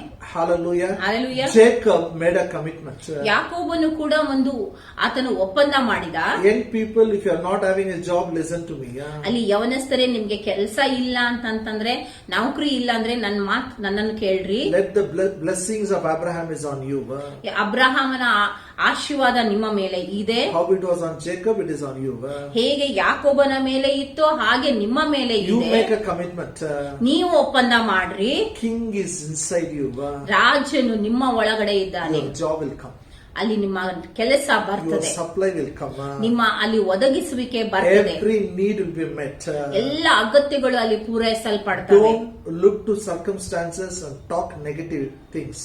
ಪರಿಸ್ಥಿತಿಗಳನ್ನು ನೋಡಿ ಎಲ್ಲ ನಕಾರಾತ್ಮಕ ಮಾತುಗಳನ್ನು ನೀವು ಆಡ್ಬೇಡ್ರಿ. Look to the King who is in your heart. ನಿಮ್ಮ ಹೃದಯದಲ್ಲಿ ಇರುವಂತ ಆ ರಾಜನ ಕಡೆ ನೋಡ್ರಿ. He is able to give more than what you need. ಆತನು ನಿಮಗೆ ಬೇಕಾಗಿರೋದಕ್ಕಿಂತ ಇನ್ನೂ ಹೆಚ್ಚಾಗಿ ಕೊಡ್ಲಿಕ್ಕೆ ಆತನಿಗೆ ಯೋಗ್ಯತೆ ಇದೆ. Hallelujah. Hallelujah. Shall we pray? ನಾವೆಲ್ಲರೂ ಪ್ರಾರ್ಥನೆ ಮಾಡೋಣ. Every eye be closed. ಪ್ರತಿಯೊಬ್ಬೊಬ್ಬರ ಕಣ್ಣು ಮುಚ್ಚಲ್ಪಡಲಿ. Abba, Father, in Jesus' name we pray. ತಂದೆಯಾದ ದೇವರೇ, ಯೇಸುವಿನ ಹೆಸರಿನಲ್ಲಿ ನಾವು I ಪ್ರಾರ್ಥಿಸ್ತೇವೆ. pray for all the precious people. ನಾನು ಎಲ್ಲ ಈ ಪ್ರಿಯ ಜನರಿಗೆ ಪ್ರಾರ್ಥನೆ ಮಾಡ್ತೇನೆ. When the need comes, they will not look at the circumstances. ಯಾವಾಗ ಅವರ ಅಗತ್ಯಗಳು ಬರ್ತವೋ ಅವರು ಆ ಪರಿಸ್ಥಿತಿಗಳ ಕಡೆ They ನೋಡುವುದಿಲ್ಲ. will not act on 5 senses. ಅವರು ತಮ್ಮ 5 ಜ್ಞಾನೇಂದ್ರಿಯಗಳ ಆಧಾರ ಮೇಲೆ ಕಾರ್ಯ ಮಾಡೋದಿಲ್ಲ. Like Jesus, ಆದರೆ ಯೇಸುವಿನ ಹಾಗೆ they will look to God. ಅವರು ದೇವರ ಕಡೆ ನೋಡ್ತಾರೆ. Thank you, Jesus. You are already in their heart. ಯೇಸುವೆ ಸ್ತೋತ್ರ, ನೀನು ಆಗಲೇ ಅವರ ಹೃದಯದಲ್ಲಿ ವಾಸ ಮಾಡ್ತೀಯ. And I pray you will give them the wisdom to spend the money. ನಾನು ಪ್ರಾರ್ಥಿಸ್ತೇನೆ, ಅವರು ಹಣವನ್ನು ಖರ್ಚು ಮಾಡೋದಕ್ಕಾಗಿ ನೀನು ಜ್ಞಾನವನ್ನು ಕೊಡ್ತೀಯ. I pray for the tithers. ನಾನು ವಿಶೇಷವಾಗಿ ದಶಾಂಶ ಕೊಡುವಂತವರಿಗೋಸ್ಕರ ಪ್ರಾರ್ಥನೆ I ಮಾಡ್ತೇನೆ. pray the hand of God will touch their salary. It will be blessed and multiplied and meet all their needs. ನಾನು ಪ್ರಾರ್ಥಿಸ್ತೇನೆ, ಅಲ್ಲಿ ದೇವರ ಹಸ್ತವು ಅವರ ಹಣವನ್ನು ಮುಟ್ಟಿ ಅದು ಗುಣಕರಿಸಿ ಆಶೀರ್ವದಿಸಲ್ಪಡಲಿ ಮತ್ತು ಅವರ ಎಲ್ಲ ಅಗತ್ಯಗಳು ಪೂರೈಸಲ್ಪಡಲಿ. I pray for those young people who made a commitment now. ನಾನು ಆ ಒಂದು ಯವನಸ್ಥ ಜನರಿಗೋಸ್ಕರ ಪ್ರಾರ್ಥನೆ ಮಾಡ್ತೇನೆ, ಯಾರು ಈ ಸಮಯದಲ್ಲಿ ಅವರು ಒಪ್ಪಂದ ಮಾಡಿಕೊಂಡಿದ್ದಾರೆ. New doors will be open in the name of Jesus. ಅಲ್ಲಿ ಹೊಸ ಬಾಗಿಲುಗಳು ಅವರಿಗೋಸ್ಕರ ತೆರಲ್ಪಡ್ತವೆ ಯೇಸುವಿನ ಹೆಸರಿನಲ್ಲಿ. Appointment letters will come to them in the name of Jesus. Appointment ಲೆಟರ್ಗಳು ಅವರ ಕೈ ಸೇರ್ತವೆ ಯೇಸುವಿನ ಹೆಸರಿನಲ್ಲಿ. Oh, we thank you. ದೇವರೇ ಸ್ತೋತ್ರ. We bless you, Father. ನಾವು ನಿನ್ನನ್ನು ನಾವು We thank ಸ್ತೋತ್ರ you. ಮಾಡ್ತೇವೆ, Thank ನಿನ್ನನ್ನು you, sir. ಸ್ತೋತ್ರ ಮಾಡ್ತೇವೆ. Cover everyone by the precious blood of Jesus Christ. ಎಲ್ಲರನ್ನು ನಿನ್ನ ರಕ್ತದಿಂದ ಅವರನ್ನು ನಾವು ಮುಚ್ಚುತ್ತೇವೆ. In Jesus' name we pray. ಯೇಸುವಿನ ಹೆಸರಿನಲ್ಲಿ ಪ್ರಾರ್ಥಿಸ್ತೇವೆ. Amen. Amen. May the grace of our Lord Jesus Christ, the love of the Father, and the sweet fellowship of the Holy Spirit be with us now and forever. Amen.